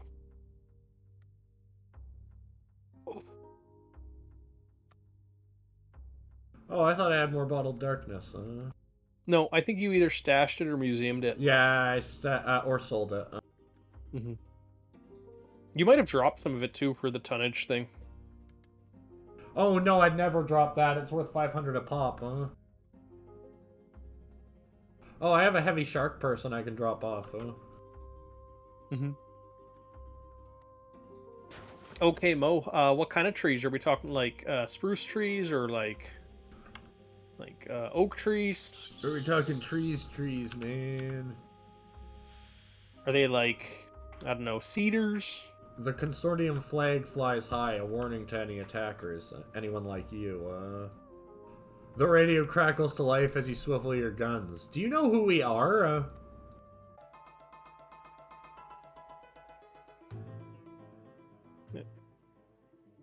This summer, we actually sold a really weird tree at the greenhouse. Yeah, it was able to talk. It was really fucking weird. No, it had leaves that would grow to be as big as a person.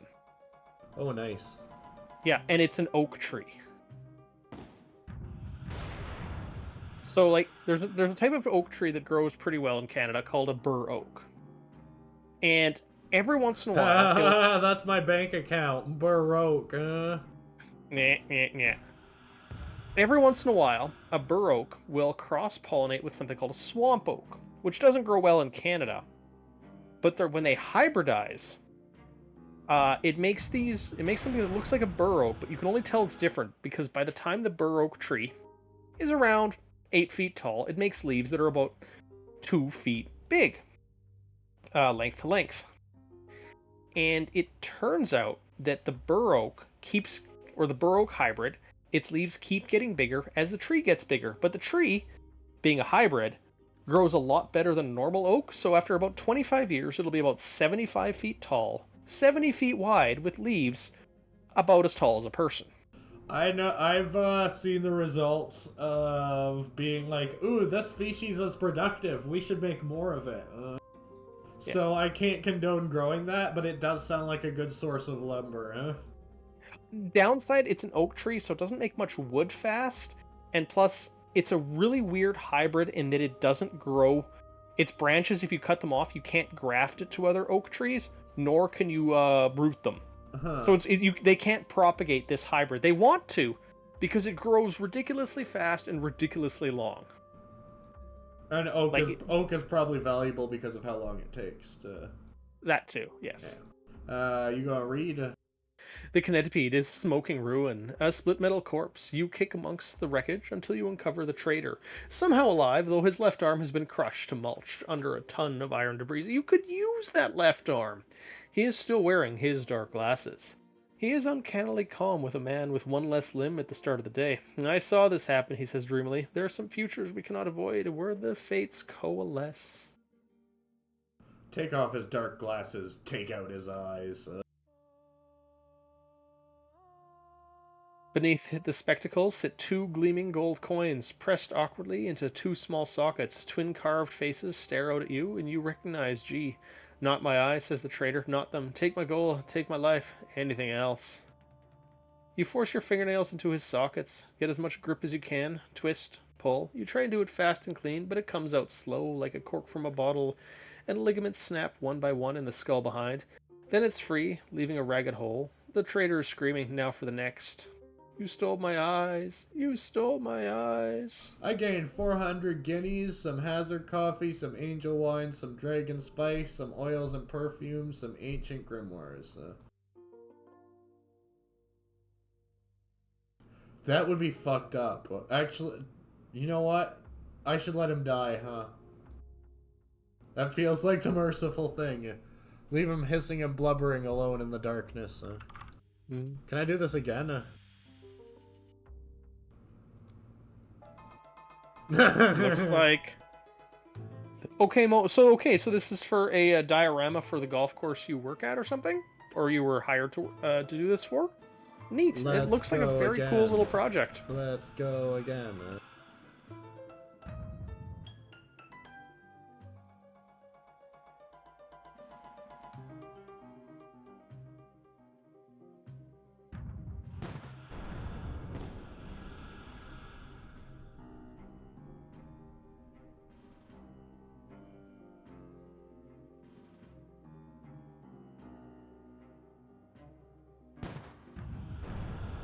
Okay, Mo, and I am glad you're using a respirator.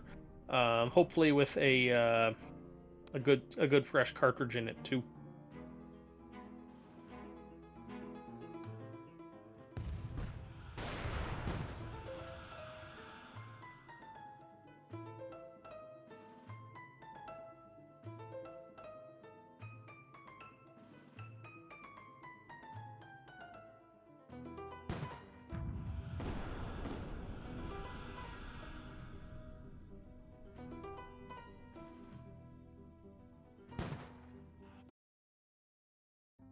Let's let Ashen do it.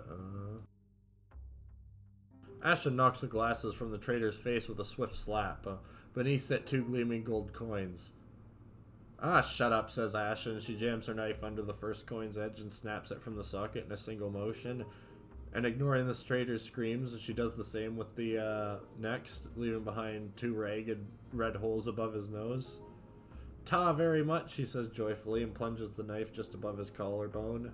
He slumps over, dead, Problem solved. Oh, I wanted to go again.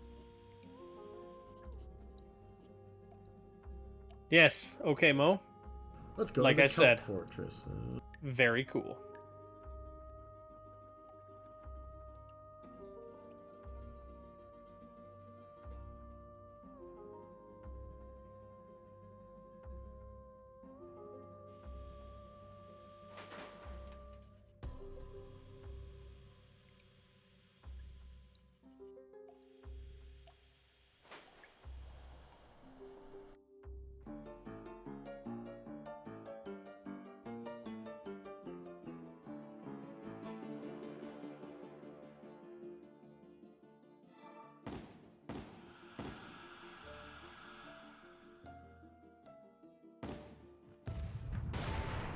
Ow. Oof. There goes a quarter of your hull. Third of your hull. Bye. You didn't want to take them out? I was worried I wouldn't be able to. You'd end up with no hull. No, I would have ended up dead. Yeah. Okay, Mo. Are you just going to be shipping them within the United States or like within North America, or what's the plan there? Draw up the bucket. The Kilt of Portraits. Okay, Mo, that is cool.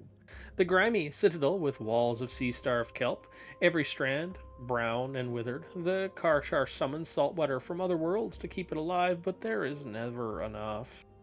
Plucked from oceanic worlds, most Karchar accept their lives as second-class citizens in land-bound cities. Here, though, the orthodox and the elite cling to tradition. You drop off your Karchar passenger, who regards the kelp fortress with an expression of profound disappointment. If he is unsatisfied with the place, however, he does not say so. He gives you your money and leaves.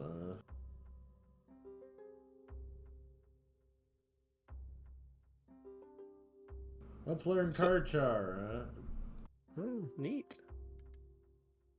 Karchar grunts something that might be a thanks. He has grandchildren in the city, he says, and he no longer thinks of them as foolish for going there. On the journey, he teaches you a little of the language. It is dizzyingly complex, but you make some progress. The rules of the language are intricate, and each rule has more exceptions than adherents. So, does anyone here like sushi? I do not. Yeah. But do you know how sushi is wrapped in what they call seaweed? Otherwise known in the original language as nori? Nori. Yes. Well, fun fact, that's not actually generally made of seaweed. It's more algae than seaweed. Algae. Yeah. Also, I love that that's one of the pronunciations for algae. Some people say algae, I say algae. A judgment And is both are being valid. delivered in the town square. A hulking Karchar stands accused of attempting to give himself a name. The bastard. He roars and rattles his chains, protesting his innocence. The judge is a hammerhead, one of the Karchar's ruling elite. Nameless, I pronounce you guilty, she pronounces, banging a gavel against her podium. Most of the crowd are chanting for blood. The hammerhead nods and holds up her head. Let's watch. The The hammerhead ham clutches her fist. The convicted criminal floats into the air as though pulled by invisible string and hovers there for a moment. Then he explodes, showering the bellowing, gleeful crowd in viscera. After that, the show is over. The Karchar pack up the public court for the day and shuffle home. You're left wiping scraps of Karchar off your collar and contemplating what just happened. You feel mournful. Perhaps he was innocent. He certainly did not deserve to die. You hope you never end up like that. It looked like a horrible way to go. Haha, he exploded. Hilarious. ah. Well, that's a take. Ah. Drink bottled darkness. It's a bad idea. Don't do it. Darkness claws at your insides on the way down and settles seething in your gut. You soon feel scraped out, hollow. The sensation grows so hideous that a long while you do not realize you've gone blind. Pain in the usual sense eludes you. Sight, sound, taste, touch, all gone. And instead you have unraveled into a cold and eyeless slug that crawls and shrieks. It takes several days for you to regain your senses. It'll take weeks before you remember what it was like to be warm. Oh, so it's like sleep paralysis. Neat. You spent 5 days in torment. You are now maimed. You've lost a great deal of sanity. You gained a horrifying ordeal. You've lost all droll. God damn it, You've gained 0 divine scrutiny from Abja. Yeah, Wait, if there's such thing as a soul, yours just withered, wait, how do you gain 0? I'm already Uh, maxed out, okay. So Let's what you're search saying is for we the can do it lady. again and see what it's like. It'll be the exact same, Hmm. Yeah. When I was really young, I used to be I used to have a lot of trouble falling asleep. What do they call that? Insomnia? Yeah, insomnia. So I learned. I thought I was learning how to meditate to fall asleep. It turns out I was actually learning how to repress, and I got to the point where I could induce sleep paralysis onto myself to fall asleep. Nice. Yeah, I don't recommend it. It's kind of terrifying, but it's very effective. Abja's blessing. Oh, The possessed legion. Thudding footsteps pierce the silence. The darkness parts and reveals a ragtag legion of slack-faced men. Some in kahiki, some in chainmail, some in bronze. Their eyes are all the same, dull, glazed, empty of any spark, or laughter, or fear, or mercy. No doubt they were snatched from a dozen distant worlds and have been marching ever since. If the men still had minds and voices, they would beg for death. They pass you without turning their heads. Zub Zung Jun yells that it must join them and leaps headlong into the darkness. the empty-minded soldiers march on through the dark, Yeah. If anything, I would say being able to do that is my one weirdest superpower because, like, I can turn off sensations to and from my limbs at will, which is not super convenient, but occasionally it's convenient. Yeah. Also, it Oh, taught me that being blind is not the absence of. It's not blackness. It's the absence of the concept of sight. Jaga, an ancient fungal ruin. A mushroom city was built on this vast shelf fungus once, a city whose occult powers still defy understanding. The shelf collapsed long ago, sloughing across the floor. let's go find some fun shit. The outer edges of the shelf have already been picked clean by treasure hunters. You lead your crew deeper into the fungal forest, every footfall sending up clouds of spores. After several hours of searching, one of your crew finds something, a twisted knot of wood and copper wire buried at the roots of a toadstool. Touching it fills you with creeping dread. Search for the lady. Okay, Mo, I could agree that is a useful technique for that. This is going to be dangerous, says Yang. Jaga eats its scavengers. We should make sure we're prepared before we embark. Go in! Let's ask our new navigator for assistance. Cromlech taps his cane against the floor thoughtfully. I'm not familiar with the Chaga, he says eventually, and I shan't speculate, as I wouldn't want to mislead you. Oh well. Hey, Fantastic, thanks for the raid. Remember, 4 doors for more doors. You Wow. grapple up to the top of the great shelf, fungus sloughing beneath your feet. Yang Bo Shou follows you silently. I'm not enthusiastic about heights, it admits when you get to the top, its voice under tight control. I would rather not consider going back down. Shaga is an alien spiral. Toadstools rear round you like trees, glowing all the colors you can imagine and some beyond your comprehension. There are scattered evidences of a long-lost civilization that called this place home. Though this close to the shelf's edge, the scavengers have picked most of it clean.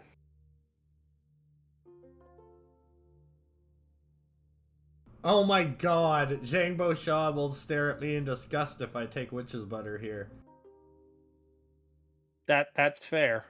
I saw this place once in a dream. You recognize this clearing, the neon toadstools, the scattered relics of the ancients. You dreamt of this long ago. In the dream, you went that way. Wayward, that's an opportunity, not a restriction. Chaga breeds madness. You will do well if you can keep your mind clear. You lose time wandering in circles, kicking up clouds of dust and spores. Shaga is vast and beyond your understanding. The more of this foul air you breathe, the harder it gets to think. Follow the subtleties. The lady beckons us. You note the spores in the air, the patterns they draw. They are issuing from a central source. You can use them to navigate. Search intently. Nothing will escape my eye. You search for trails left by other scavengers, paths trodden through broken fungi, the remnants of campfires, the occasional desiccated skeleton. You know you're closer. Ah, I've read about this place. Time to put that knowledge to good use. You lose time wandering in circles, kicking up clouds of spore and dust. Ah, you already Shaga read is that. vast I've and beyond found your it, though. understanding. Near the center of Shaga, where fibrous columns and temples still stand, you find the lady. She is ivory white, still, silent. This is not a mushroom, but a human figure, a slender woman of aristocratic features carved from pale wrought, one arm and one eye missing. Here she is, says Yang Bosho, falling to its knees. I am sorry, my lady. We must destroy you. It is for the good of your people. The air seems very cold all of a sudden. The spores are dense overhead. Do it. Hey! Nice to meet you. Nice for you to be back here, Pretzel Bomber. Yang stands, places the knife against the lady's throat. Her head turns and expressionless eyes meet Yang's own. The mushroom holds the lady's stare. When nothing else happens, it starts to cut. Sorry, it mutters. This is for the good of us all. The spongy floor beneath you shifts. Pale fibers wrap around your boots. You are being dragged down. You can see Yang is sinking too, though he keeps cutting determinedly. Finally, the cut is complete. A jagged hole in the lady's throat, pouring dust. Yang wades towards you through fungi that's pulling you both deeper and deeper. We should go, it shouts. The lady is collapsing, blackening, her ivory face devouring itself from the inside out. The fungus collapses in a circle around where the lady stood. You and Yang manage to make it out of the sloughing slurry of decay just in time, heaving yourselves into relatively solid fiber. Let's get back to the kinetipede, says Yang, looking infinitely sad and tired. Now we can dance through dreams unhampered. Hey, every good religion starts with killing your god. It's fine. I just need to be alone. Yeah. Oh well, let's go attack the limping brute of Artie Crossing. We going bounty hunting. Yep. Bonk. Yeah. We crazy. I wouldn't say we did an anime. We did a religiously accurate benediction. How about that? Is that a good way to say it? Man, I need to smash something to feel better. Sounds like a plan. Full username is Chris Bakula, or on Twitch it's this one. And some coffee. And a tiny rhino. Oh.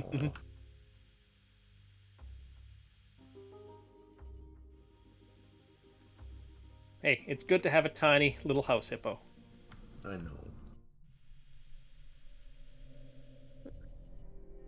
No, this is the one service that I did not beat the other Chris Bakula to my name. He beat me. Ow.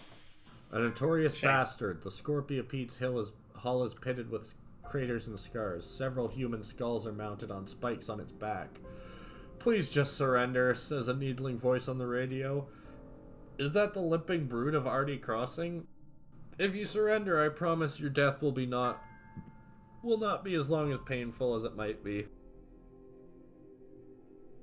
Oh, shut up, you silly sod. Oh, my name is Canute. You might have heard of me.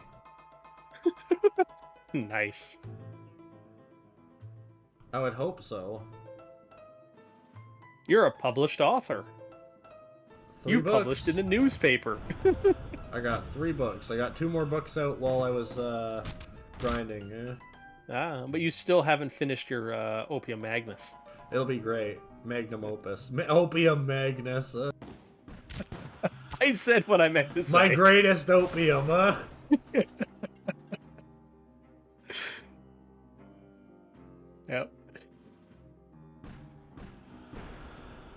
Just a big spiff of opium.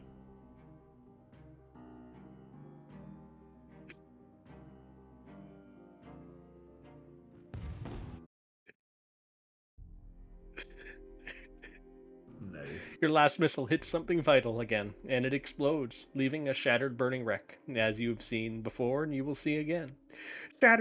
Searching through the wreckage, you recover the battered corpse of the limping brute of R.D. Crossing. In life, he was a monster feared throughout the house. In death, he is shrunken. I live to fight again. A grisly hank of glory hangs from one of the walls. You also find in the cargo hold a strange shifting shape that makes your eyes hurt. Yay! No! You don't want the little icicle? Nah, I don't got the He hull just for wants to it. tell you to chill out, man. I don't Just got chill the out. hull for it. Then why are we walking or like skittering towards? Oh, never mind. I thought we were skittering towards another vampire. Nope.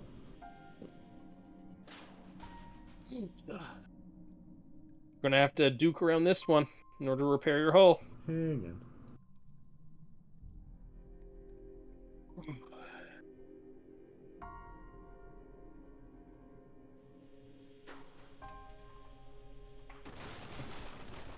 Oh, he almost caught you. Nuh-uh. You almost got caught in an Nope. ice storm. Nope. Ice Storm 92 represent. Or was it 96? Or was it 98? The ice I kept dead forget. sit in their huddled masses. They died together, sharing their dwindling warmth. The towers have collapsed under the crushing weight of snow. This was a proud city once, before the odd winter intrusion let the snow in. Scavenge. There was a pilgrimage to the hospitals and the schools when the snow first hit. You walk among skeletal masses, huddled for warmth in a collapsed gymnasium.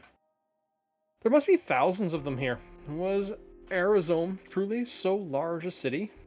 They were together at least. Ice kept dead and You sitting there already huddled read that. masses. Oh, yeah. Right, says Banjo, stamping the snow from his boots. This is a huge dead city, and they could be anywhere. If they are even still here, which I doubt, because they'd be about 70 years old by now. Let's ask Crumlech. And Crumlech thoughtfully strokes his beard. May I see that letter? He stares at the paper for a while, then barks a laugh. Yes, yes, he says, handing it back to you. I thought there'd be a riddle. There's always a riddle. Nothing but ice. It's a dismal pun. Just ice. There's a court of justice in Arizona, I believe. Thanks, babe. Love you. The Arizona Court of Justice is a building of gold-flecked marble. It is a building designed to make criminals feel small, and you can already imagine the interior. Elegant frescoes, tapestries, mosaics, and a preponderance of busts. You climb inside and feel small. You climb in over a block of ice-coated marble. Your breath leaks out in a white smoke. Banjo, of course, has no breath at all. Summer and Miss Autumnal's campsite is in one of the upper corridors. The cold has kept their bodies much better preserved than Banjo. I'm so sorry, Banjo. They're sprawled along a long, extinguished bonfire. The tent and its contents have been scattered across the length of the corridor. Banjo stands silent next to you. He could have been carved from ice. Summer was clearly a beautiful once. Her blue eyes are frozen open, eyelashes and eyes both dusted with frost, and a red stain covering her chest. Miss Autumnal has a pistol in one hand and a knife in the other, but death took her just the same. Yes, says Banjo, that's them. He kneels down by each of them, checking their scalps. Curious. He turns Summer's head and neck crackles as the ice inside breaks. There, nestled among her gold hair, is a small hole that bores down to the brain. Correct me if I'm wrong, but tree panning is a sure sign of memory theft. Suddenly, Banjo stands up, throws out his hands, and lets out an almighty cheer. He pauses to catch his breath and laughs uproariously. I'll just laugh with him, He shakes his head. For 40 years, I thought they'd betrayed me. Better that your friends be dead than they betray you? The fact they were always my friends, that they stuck with me to the bitter end, it's a relief. He glances at the two corpses. Gods, but time hasn't touched them at all, and look what it's done to me. I always thought they'd went on to live long, happy lives, doing what rich people ought to do. Why would someone want to steal your memories? For the directions, of course, says Banjo. After the heist, we took our big score, gave it to a golem, and each gave it a different direction. Then it ran off to hide in whatever random dark room we had it collectively sent to. The idea was that it would stop us from betraying each other, and look, it worked. Why shoot you in the head then if they needed your memories? An accident? They blew my brains out with a poor shot, making it impossible for them to take my memories. So they threw me in the river and never got the prize. Ha! So there are 3 sets of directions out there, somewhere in memory boxes. I like the way you think, says Banjo, grinning wider than usual. We have an opportunity here. We track down the killer. Find the memory boxes and the treasure. You win? What exactly is the treasure? We never opened it. All we know, it was hidden in a box. We had a buyer willing to pay us an ungodly sum for it. We're interested in finding those memory boxes, but I suppose finding the killer might be our first step. Yeah. We find the boxes, we find the treasure. You in? Yeah! Knew I could count on you, kid. Banjo coughs, embarrassed at his own sincerity. He turns and begins digging through the snow. Come on, let's look for other clues. So, I have a theory. What's that? Banjo killed himself Oh, totally. after stealing their memories. He's the traitor. It's the only thing that makes sense. Yeah. He's the traitor. He just doesn't remember because his memories were also stolen before he shot himself. It turns out it was me the whole time. Ooh, that's a nice sized icicle. Yeah. Are they getting bigger? It's random. Bigger.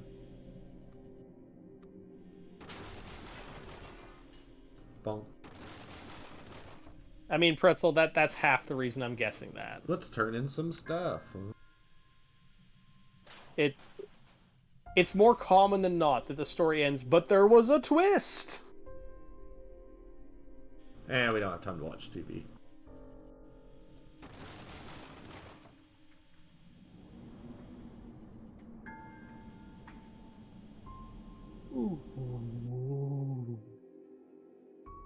Aye. The Odd Winter Intrusion. A spike of ice, hundreds of miles long. You've already read that. I know, but I like to read. Let's deliver the delving journals to the CEO. You ride the elevator back up to the edge of the CEO's abyss, accompanied by his emaciated lawyer. About time, booms the giant. Are the journals all in order, as per the contract? The lawyer nods and the CEO sighs, a gale of cold breath that nearly knocks you over. Well, if we cannot wriggle out of it, see the human rewarded appropriately. We may have need of them later. What's the matter, big fella? The enormous CEO looks kind of glum, Another bracing sigh. Our analysts are now doubting their own findings. They no longer believe the secret to immortality is located in any of the places you investigated. A shake of the head dislodges several colossal icicles from his beard. They go plummeting to the floor far below. We are currently deadlocked in an employment tribunal over whether I am allowed to eat them alive for their incompetence. You lived up to your end, admits the CEO begrudgingly. And the CEO shuts its eyes. By gods, it's like two drawbridges closing over a moat. And the lawyer leads you back to the elevator. Waiting in the reception area is your payment, a bag of guineas, and a black monolith that radiates freezing cold. The Dread Machine, explains the lawyer. The pinnacle of odd winter technology. Powers all of our ice clusters. Treat it with care. It can be a temperamental contraption. Yeah. It belongs in a museum. Nope. It belongs in here. Occult items can be burned for fuel. Awesome, Nice. Let's go to the fire pit. Let's go say hi to that Nanny Bones. But hey, we gotta move faster now. Basta. Oh yeah. 20% faster. Which I think actually worked. Wait, no, that would still be 20% faster. I'm dumb. It would be, yes. It's a multiplier, not additive. Shut up, God damn it, I passed what's her face. You're coming in from a non-expected direction. You just need to go north twice. Bonk.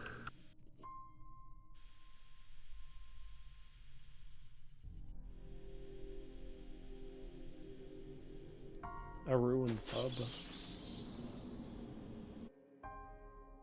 Yeah, we can go to the 20% skeleton party. cooler. Pray she does not look up from her needlework.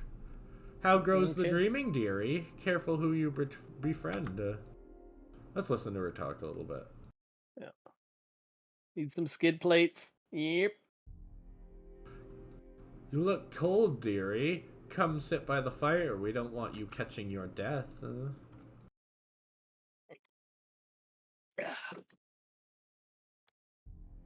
You can't leave the house, dear. Not even after you die. Clacker clack go the needles. Most will linger as ghosts. Some retreat into mirrors. A few become background characters in the dreams of the living. Noot, if you haven't had any, I just did a water break because I'm drinking some liquid. Alright. I'll do It's that. important. Hydration is important. Round and round we go, dearie. I've spoken to you before. I hope I won't speak to you again. I think it's more Grandma Fate as like a fate weaver. Well, we'll find that out, won't we? Yeah, that's my feelings. Because she's knitting. She's knitting fates together.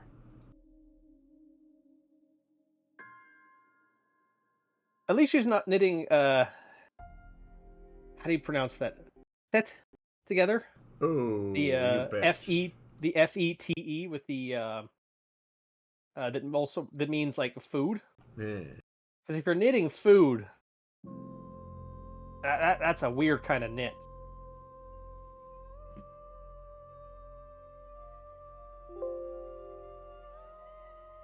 Over, which is good. Alright, we back? Looks like we're back.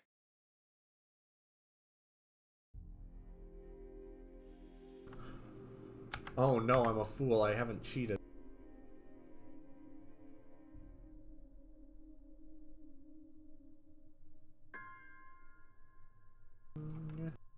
What's up? The game actually crashed. Hey, have a good night there, Deacon. You have yourself a gooder.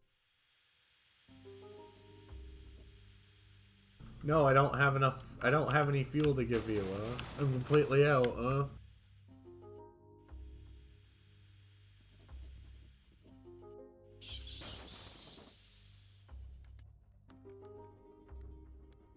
Yay, it's a guy.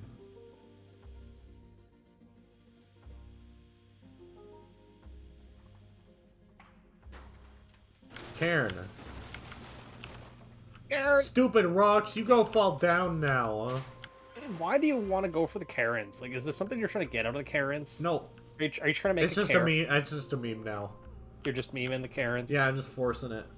Yeah, I'm fair. forcing fair. it. Get in there. Get in there. Oh, I forgot to go to the skeleton party. Yeah. Like, hey, I'll admit, I've been trying to force the potato meme for a long time, and I'm gonna keep forcing Guys, it. I forgot to go to the skeleton party.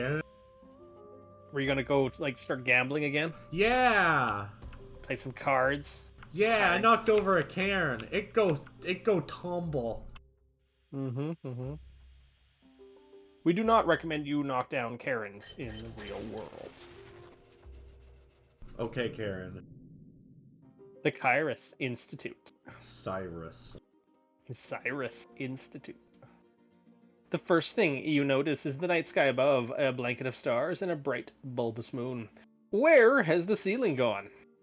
The second thing you notice is a group of men, young and women, hurrying to greet you. Some are flying nonchalantly above the ground, some have lightning or fire trailing from their hands. You unlock the door, exclaims one of the hovering girls. Thank gods, you have no longer been trapped here. What lies beyond? Can we go back to Earth now? They notice you staring up at the night sky. It's an illusion, explains the red-haired young man who introduces himself as Jonas. We got sick of the ceiling bearing down at us. Nice bit of work, ain't it? He's right. It's beautiful. The first thing you notice is the night sky above. Oh, We've already done this one. yeah. Did we gain apprehensions a second I time? know. Speak with the students.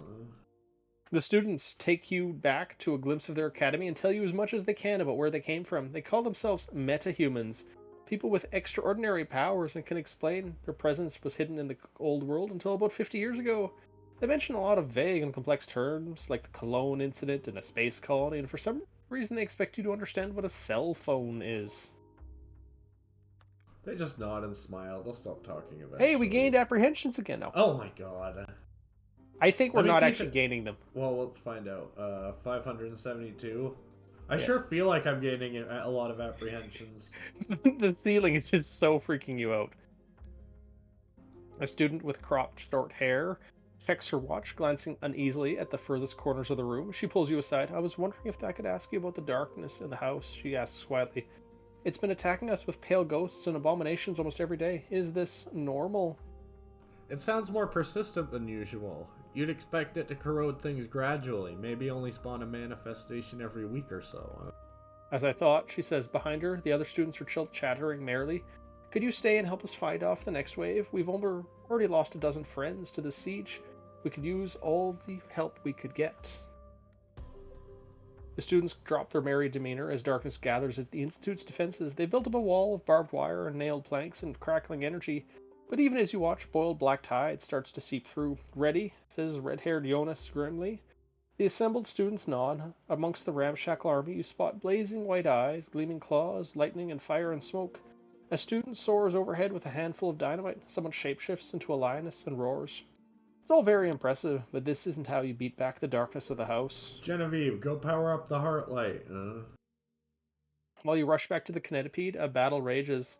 After, you remember it only in a series of fragmented images, a pale tentacle being sliced in half with a beam of blazing light, a student swamped in clawing darkness, bleeding from a dozen gouge marks, a woman transformed into a giant, striding over the turmoil, knocking back manifestations with sledgehammer blows. Guinevere reacts instantly when you explain the situation, blazing the heartlight as bright as it will shine. Quickly, it can only blaze so fiercely for so long. You charge the Kinetipede back into the fray, a scuttling comet that smashes into the tide of darkness and blows it to a million fluttering scraps.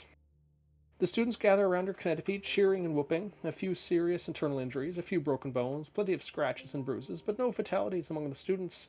Apparently, this counts as a victory, although the darkness will return within full force within a few days. I Yeah. was thinking the same thing there, chat. Yeah. What? Oh, that it's Xavier School for Gifted Children. Yep. That's what it's a reference to. The students host a wild party in the Institute, showering you in dreadful beer, playing bizarre tabletop games, and offering you strange fried potato snacks, a companion mealable evening snatched from the jaws of darkness that gathers outside. Alright, let's make a heart light. The students seem to have their own division of mad scientists, led by the red-haired Jonas.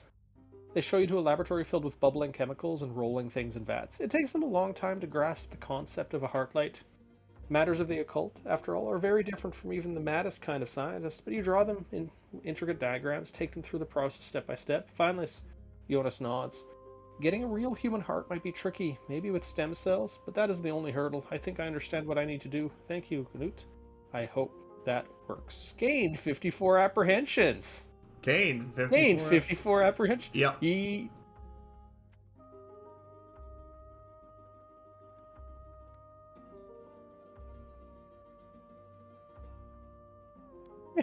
We've gained like 300 apprehensions here. I'll do it. That's a lot of apprehensions. Okay, I'll let Altos know. Can we go back to Earth now? For the last time, no! Earth. You mean the dirt? Yeah, I can put you in the dirt. No problem. He pulls out his gun. Alright, let's go deliver some... Oh. Was up? Yeah.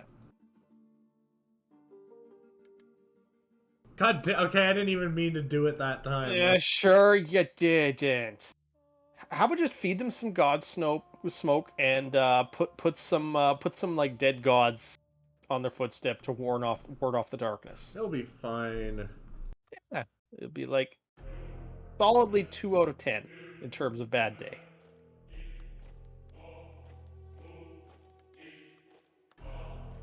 Your sanity isn't going up. Not fast. Oh, I met a detective, and now I'm gonna sleep with him. As you do. Yeah. What's up?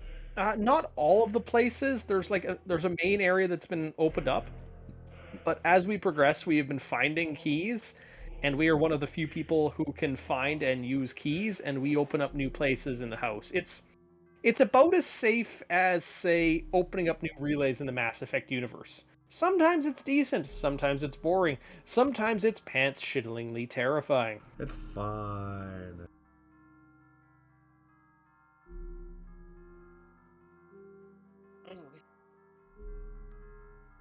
Let's go cause another rebellion. And this time the mushrooms won't see the lady and get calmed down. The robot lady, who was like basically not an XP of the Mother of Yarnham.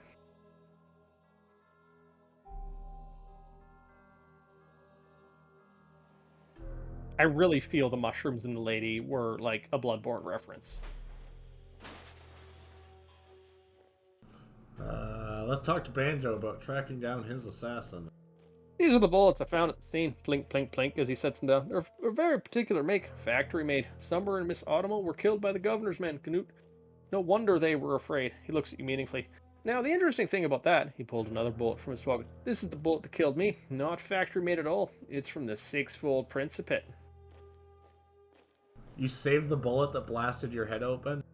Badger looks aggravated. I'm not allowed a little memento? You had this bullet the whole time and you never used it to track down whoever killed you? Of course not, says Banjo. I'm not a hardened killer. I'm not even a softened wounder. Why would I track my assassin down? Just to give him another shot at finishing the job? Ah, that's a pun. Ah, ah. So Summer and Mrs. Autumnal were considered much more dangerous than you. Not the conclusion I draw, says Banjo. I was killed by someone else. Whoever that was, they aimed for my head deliberately. They blew my brains out so the governor's men would have no way of recovering my memories. Banjo pauses. I was the rope in a tug-of-war I didn't even understand. Yeah. Was up. It's not the Krogan War that I'm referring to. It's the insects, whatever those were called. Those hive-based eusocial insects. It's about time you told me everything about the heist that kicked all this off, huh? You're probably right, Banjo sighs. I didn't want to scare you off, but you deserve to know. Our heist targeted the factory. We stole something that was the governor's. Wayward, yes, that's right. The Nomicon, the Recchini, yeah, that's right. Back to the story. We had an anonymous buyer offering a very generous price, but all of our meetings with his representatives went badly, so we got spooked. We decided to hide the box away and let the heat die down. We never looked inside of it. So what do we do? We may need to contact a fortune teller of some kind, says Banjo. I suggest we go to Buzzard's Omen. Let's go! Yeah. I've never played any of the Mass Effect games, and sadly, it's a little too late to play them with fun nowadays. Hard to believe we're going to track down the man who killed me. I'm gonna spend most of my time hiding behind you, says Banjo, if that's alright. I mean, he can't get more dead. Yeah, he can. He's a meat shield. He's literally made of meat. That doesn't matter. He doesn't need his meat. Oh, I need you, mate.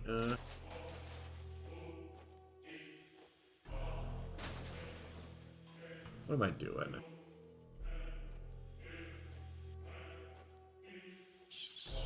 I mean, the Nomicon, that's why we fill up the meat with spray foam expanding spray foam. And that provides him a blade of cover. You're really lucky your hull doesn't get destroyed. Shut up! Shut up! Hey, I'm entertained. Shut up! An amazing derby car driver. Why I otter. Thank you for the follow, John Ermit. Let's head through. Ballistic armor and spray foam. Never a meat match not made in heaven. Alright, who wants to cause another rebellion? I'm sure we will never be accused of genocide when we've caused a civil war amongst every city in the entirety of the house. The mushrooms here are kept in pens overnight, locked in darkness. They are roused every morning by a harlequin soldier with a whip. Morning after your dream performance, the clown is overpowered and his weapons taken. He is whipped through the streets, naked and bloody, and honking, chased by a boiling army of enraged mushrooms. The rest of the fool soldiers and juggernauts flock to his aid, but the mushrooms are an unstoppable growth. The clowns of Harlequin are literally torn apart at the seams, the pieces scattered or raised as bloodied trophies. The mushrooms soared towards the statue, the embodiment of their enslavement. Follow them at a cautious distance. Young is weeping with joy. The mushroom cluster at the statue and slam their roots into its foundation. Ropes of fungus and mildew seethe up from the statue's feet impossibly fast, covering the statue in fungal matter until reaching its head, whereupon it blooms outward, a huge pale circle casting everything below in its shadow. A giant toadstool capped has bloomed at the statue's head. Suddenly, the figure seems more like a noble Mycena than a human. The Mycenae Free State is now actually free. The Mycenae are busy regrowing their fungus cottages and tearing down the old monuments of the Emperor. The mossy statues now sport an enormous fungal cap, casting the floors below in shadow. Can we buy some mushroom stems now? I wish. Yeah, can we still buy some mushroom brain stems? Nope. No, those are sold out. Oh yeah, we did Hey, it, boys. Thanks for the subscription there, Mariana Menace. Marinara Menace. Bleh. My wording is bad right now. They say World War IV will be fought with sticks. That's why we at Raython Industries are pleased to announce that we have planted over 8 million trees in 2023. Oh yeah! Were they hawthorn trees? That way they'll be really nice and spiky. That's like a +1 to damage right there.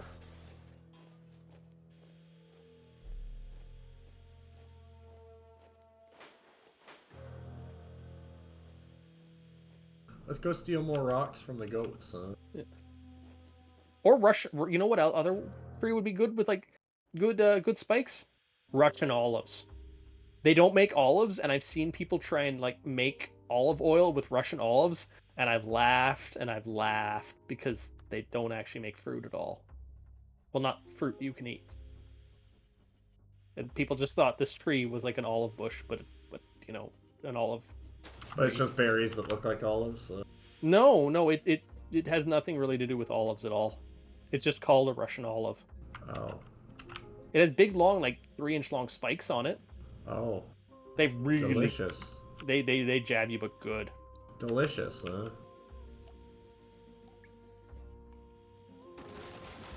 Bonk.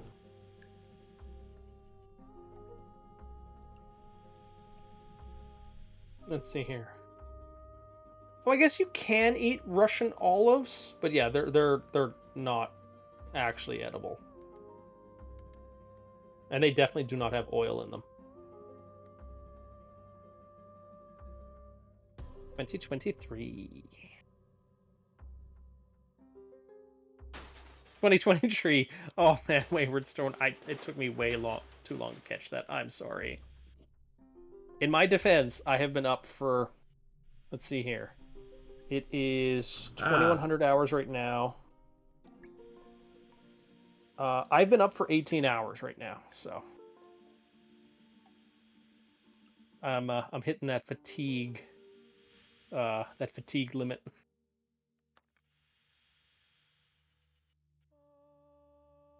Hey, sometimes you kind of gotta like that crunch of a rock. No, I'm fine. I for some reason my body decided to get up at 3 a.m. this morning, and so I'm kind of a little bit. It rumbles through the dark, hulking and clumsy and utterly unconcerned with you. Demand they give up the cargo. These are the governor's men, protecting factory goods. You doubt they'll consider surrender for even a moment. No, he says finally after the radio, on the radio after the captain weighs his options. Oh well. Oh, big boy. Why did you call him a big boy? 4 guns. That's how you measure it.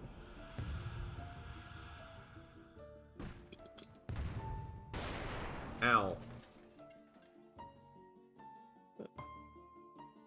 Yeah, no. Usually I get up at around 5:36 in the morning. I went to bed early yesterday, and so my body was like, "Oh, you won't you get your a standard 6 hours of sleep. Time to wakey wakey." And I'm just like, "No." It's also really boring that early in the morning because I can't make any noise because my roommates are sleeping. So More like boo mates. Boo. no, I like my roommates. They're pretty good folk. Boo. I've had a lot of bad roommates. I've had a lot of good roommates. These Boo. are damn near the best. The artillery tears the gigantopede into giant furrows of broken metal. Plumes of ash and smoke stretch the ceiling.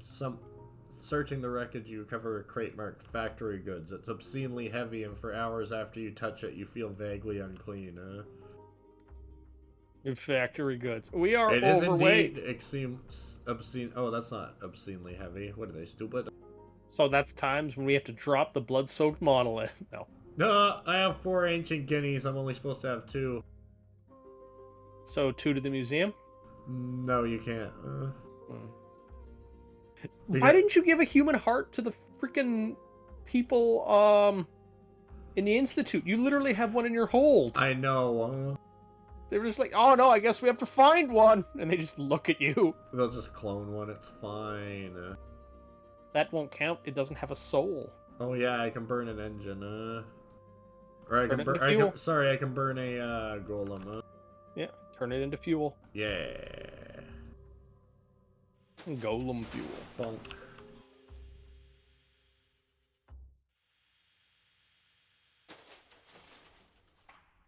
Back in the day, I used to play a lot of NetHack and Slash him, Oh and there was look, a it's the Tyrannic. nice, I'll and there blow was a that up weird soon. strategy in that game in that eating corpses and certain things, you would sometimes gain their intrinsic properties. This was called an intrinsic. So, like, let's say if you ate a corpse that was of a creature that was immune to fire damage, you might become resistant to fire damage. In what game? Like Sorry. NetHack or Slash Uh, 'em. It was one of the old RPGs. let's eat some Uh, people. Yeah. so you could also, if you shapeshifted into things not that could eat things other than flesh, you could gain the intrinsics of other things, like say Stone. armor that was resistant to fire or a cloak of invisibility. And so the the best creature that would do this was something called a Zorn, Xorn, and it would let you consume literally everything, including the walls.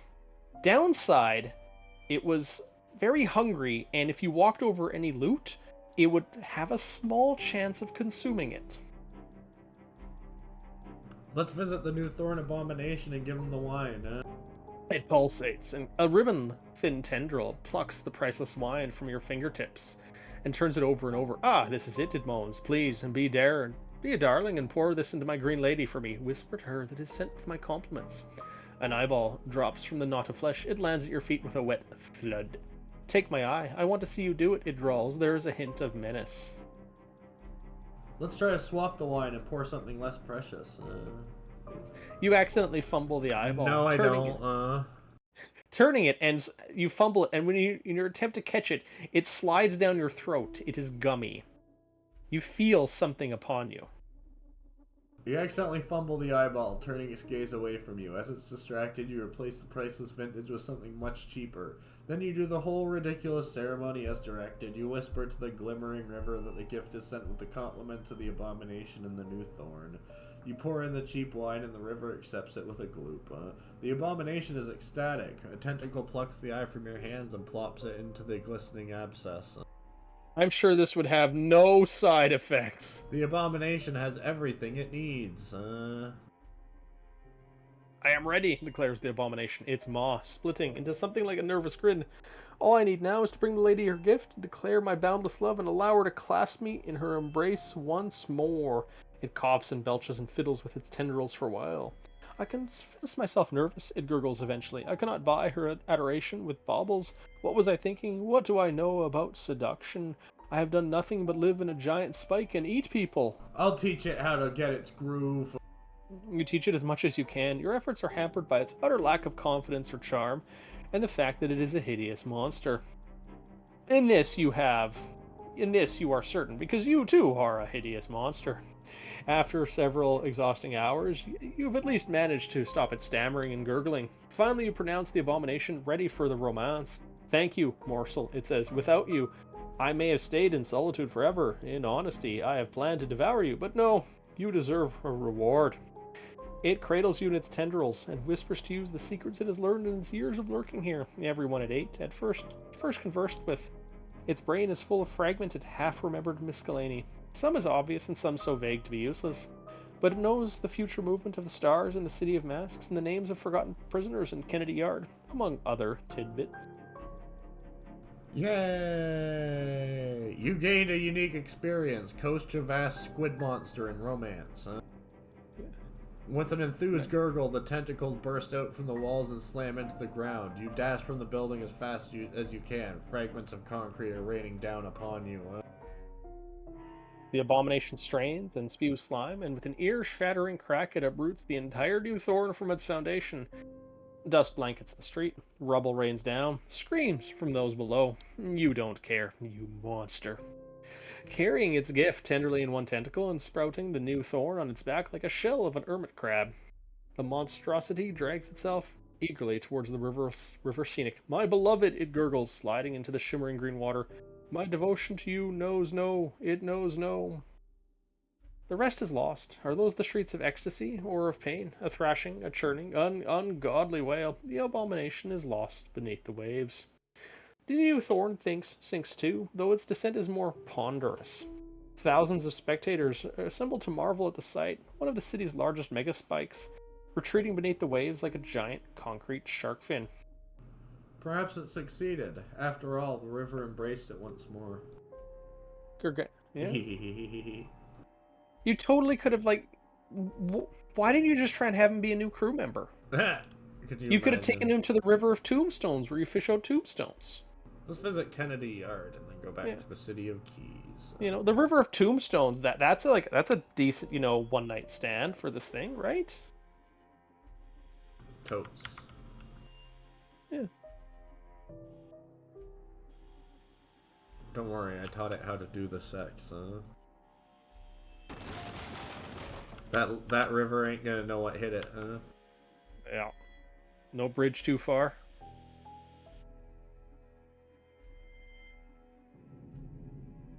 Kennedy Yard.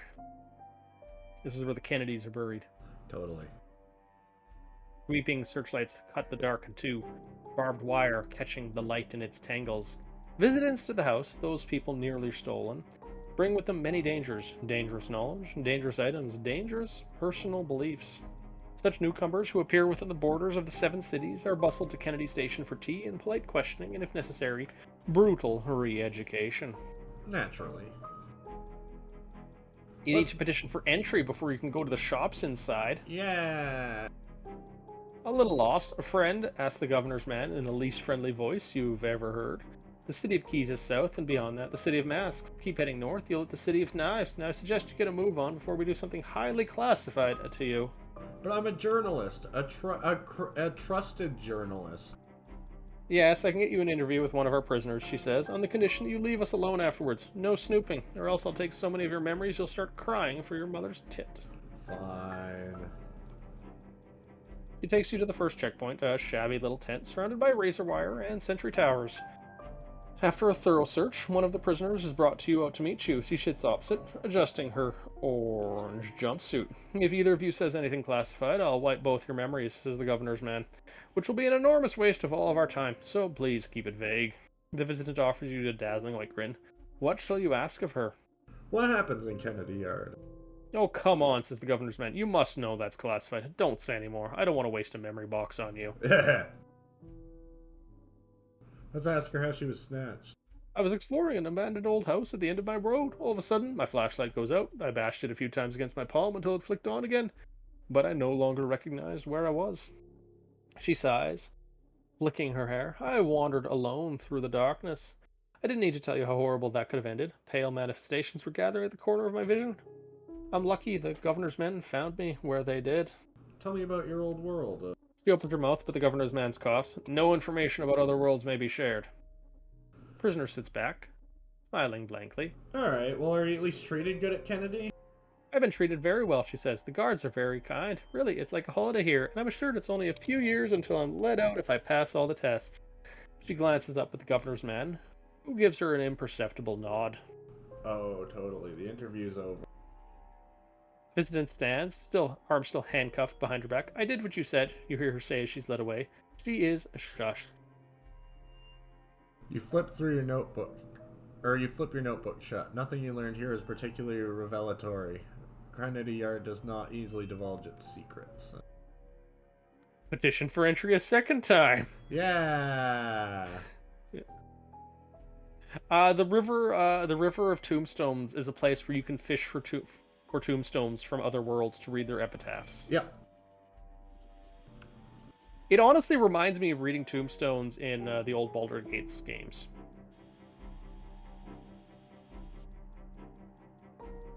Baldur's Gate. Baldur's Gate.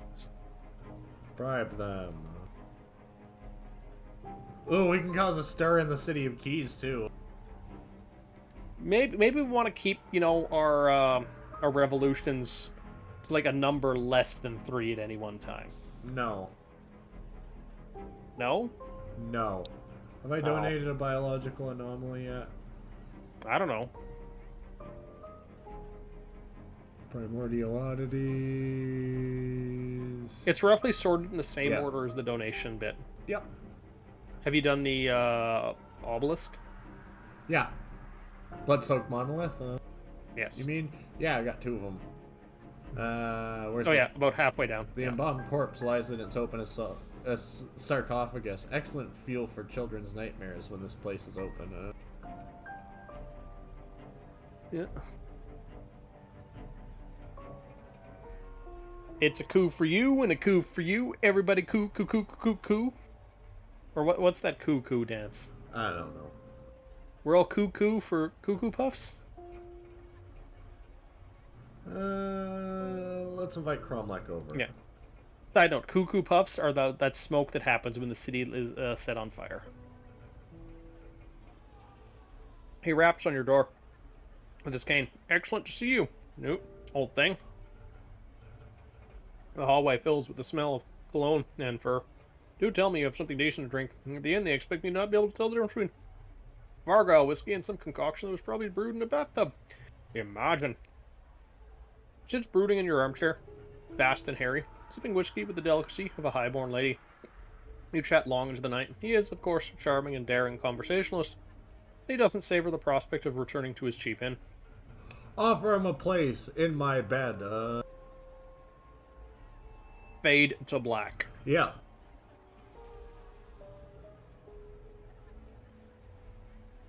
Yay. When you wake up the next morning, sleepy and satiated, you roll over to find Cromlech is gone. For a moment, you fear he's fled in embarrassment, but then you smell breakfast cooking in the kitchen. Cromlech returns with your favorite breakfast, cooked to perfection. Steamed hams. And that's why I'm marrying him, Steamed hams. Alright, let's go cause a rebellion. We've had breakfast, naturally. That's what matters. Are they not steamed hams? Sorry. In fleas' ears, dung birds' nests stooped up. In fact, wherever creeping fungus has overtaken city architecture, the mushrooms sleep restlessly. They wake with images of you and Yang Bo show in their heads, urging them towards revolution. Over the next week, a secret revolutionary cell is formed, calling themselves the Burnt Knights. They know they must be cautious when fighting the governor.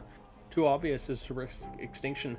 They liaise with the unnamed society, who are delighted to have finally found allies in the mushroom community, who they have courted for decades. A month later, the meeting house of the Society for Civian Purity is spectacularly blown up. The Burnt Knights promise to be a thorn in the governor's side for many years to come. Yay!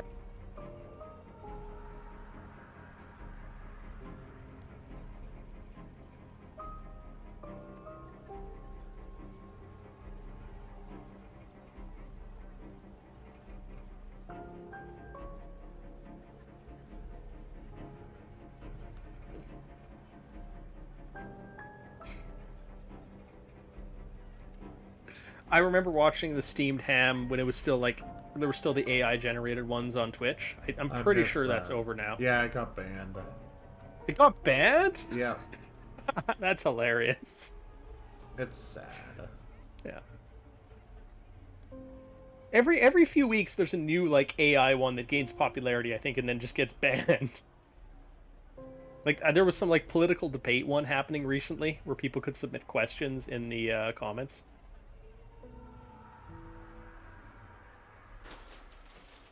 All right, we'll cause another Rio quick rebellion, and then we'll call it for the night. Fair enough. Fair enough.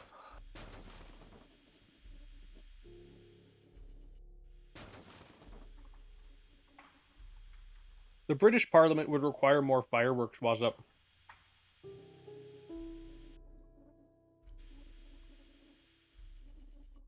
You know, I have a question for you, Newt. What's that?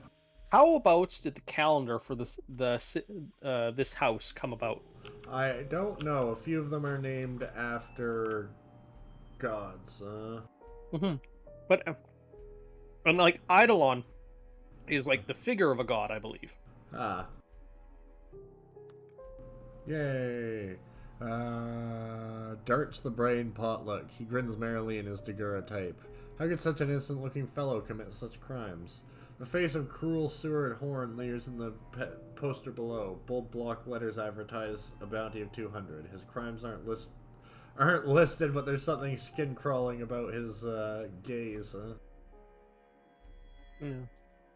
So like, I'm just wondering how they keep track of time, even. I don't know. I'm guessing whoever had the most people stolen from a world ended up getting to decide. Maybe. It seems like there could be a story there. Yeah, maybe. Alright, let's cause another ruckus. In the underhangs, the mushrooms sleep restlessly as you and young Bo Show march through their dreams, acting out 1,000 years of oppression. And the next morning, 2,000 mushrooms wake up with Yang Bo Show booming rhetoric echoing in their spongy heads. Within a day, there are mutterings of a rebellion in the underhangs. A red flag is hung. Within a week, pro-mushroom graffiti appears across the city. Pubs and businesses, known to harbor anti-mushroom fascists, are burned down, their windows smashed. A particularly bigoted consortium trader is killed. Mushrooms and agents of the clandestine retaliate swiftly. They burn down the underhangs across the city, sending dozens, some say hundreds, of mushrooms plummeting into the abyss. The survivors quickly surrender. The nascent revolution fizzles out. We planted a seed, Yang assures us, though. Can we spark another revolution, like, right now? Double revolution? Nah, sadly not. We don't, There's not enough mushrooms? I guess not. There's other places in the house we can do it, but That's fair. yeah, but we can do that next time. Next time, same great time, same great place. Oh With yeah. with me, Chris Bakula, and my host. No. This is another episode of The House of Many Doors. Yeah. Thanks for showing up, fellas. You all have a Yep. good night. Good night, and don't forget to subscribe and join the Ox if you're interested. You all have a gooder. Oh yeah. No, you Bye, guys are boys. great, but also we are great. We are but humble greatness. All right, peace.